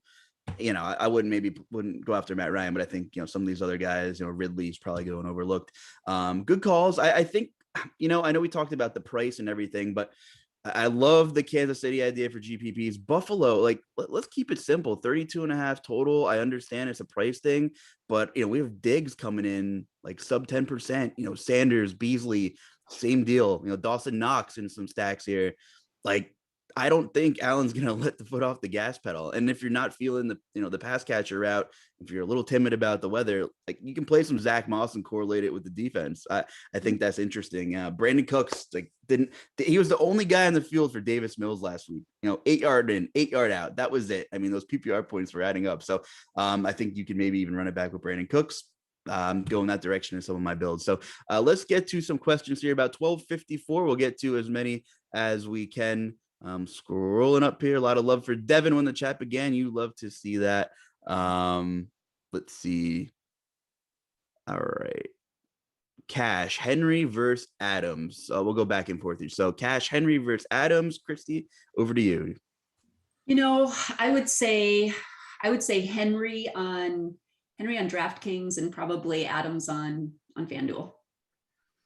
Okay, sounds good. And there's one more I missed up here. Another Henry question. Is Henry a must play in cash? Keith, what are your thoughts there? He is for me. And my answer to that question is play both of them. That's why I have Justin Fields in my lineup. I don't want to miss the ceiling game from Derrick Henry or Devontae Adams, both in phenomenal spots. I found it necessary to get both of them. So I'm paying down at quarterback to do that. Okay. Let's see. Patterson or Devontae Smith, Kristi? Is that Cordell? Is that a little Cordell? All right. Yeah, I would say Devontae Smith. Yeah, I probably would play him in more optimal stuff too, but I don't mind the millie dart with Patterson. So no Hurts in DK cash lineups, Keith? I'm not doing it. I mean, they're missing 4 offensive line starters. I think this could be a really tough spot for them. I know Kansas City's defense hasn't been great, but I just don't trust that he's going to have the protection. He's going to be hurried all day long. So I don't have any. Okay. DK cash, Kristi, Sermon versus Mike Davis. I would say I'd probably go Mike Davis. Okay. Keith, 2v2 here. Hubbard and Montgomery or Najee Harris and Waddle for DK cash? I am on the first one for sure. I don't like what the Pittsburgh offense has looked like so far. I think Hubbard and Montgomery are both in phenomenal spots. So I like the first one. Okay, I'm going to stick right here with you because you brought it up. Is Curtis Samuel okay for DK cash, Keith? I wouldn't do it in cash. We just have no idea what his role is going to be. I mean, he may only see the field 2 times or something like that. So I don't feel good about it in cash. Again, paying down at quarterback in cash so that I don't have to do things like that. Okay, 1256 guys, make sure you're kind of saving what you have if you like it. Any love for Clyde Edwards-Helaire, Kristi? I do. I didn't mention him, but I think, the game script is going to be good for him too. A little nervous last week when he fumbled, but he still got all the touches. And I think, he's certainly going to get his points today. So I like him a lot. Okay. Keith, DraftKings need 2. Elliott, Swift, or Gibson need 2. Man, it's Swift and Gibson, but nobody's playing Zeke Elliott. And that game environment and the amount we saw Dallas run last week, I really like Zeke, and we didn't talk about him. So that just tells you, I don't think anybody's playing him. But for me, it is the other 2 today. Okay. Let's see. 3v3, Kristi. Sermon, Pitts, and Jets defense, or Clyde Edwards-Helaire, Disley, and Giants defense? I think I'd go the second one. I do like the Giants defense too, going against Winston. Okay. All right. Keith, Mike Gesicki, question mark. Any love for the tight end there in Miami? Yeah, I think you can play him. I mean, DraftKings, I think, is where it's more viable. On FanDuel, it's like you have a little bit more salary to work with. You want Kelsey. I mentioned I'm paying up a ton for Kelsey today, so I didn't get to Gesicki, but definitely a talented pass catcher. I'm not afraid of that matchup at Indy at all. So yeah, I don't mind it. Okay, can we power rank our wide receiver punt plays? I mean, are we talking Curtis Samuel, Titans receivers, gun to head, Kristi? Would you rather have one of these Titans receivers, Curtis Samuel, or anybody else in that total punt range? If I'm looking to punt, I mean, probably I have the most exposure to Westbrook and Curtis Samuel on DraftKings. Those are, probably 2 of the punts that I'm looking at. Okay. Any love for Colin Johnson, Keith? Is he gonna have a role today? I don't see any role for him really. No, I didn't go there. Okay. DJ Moore or CeeDee Lamb, FanDuel cash, Kristi? DJ Moore or CeeDee Lamb? Yep. I think I would go, I think I'd go Lamb, actually. Okay. Keith, Robbie Anderson or Brandon Ayuk, DKGPP? Oh man, I know it doesn't feel good, but I have a good amount of Robbie Anderson. The usage has not been great to start the season. A little bit of coach speak around that though. I think they try to get him involved. Love the game environment. It's Robbie Anderson for me today.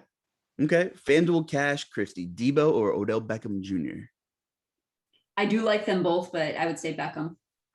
Okay. Another FanDuel cash question. Waddle or Westbrook from Tennessee for cash, Keith?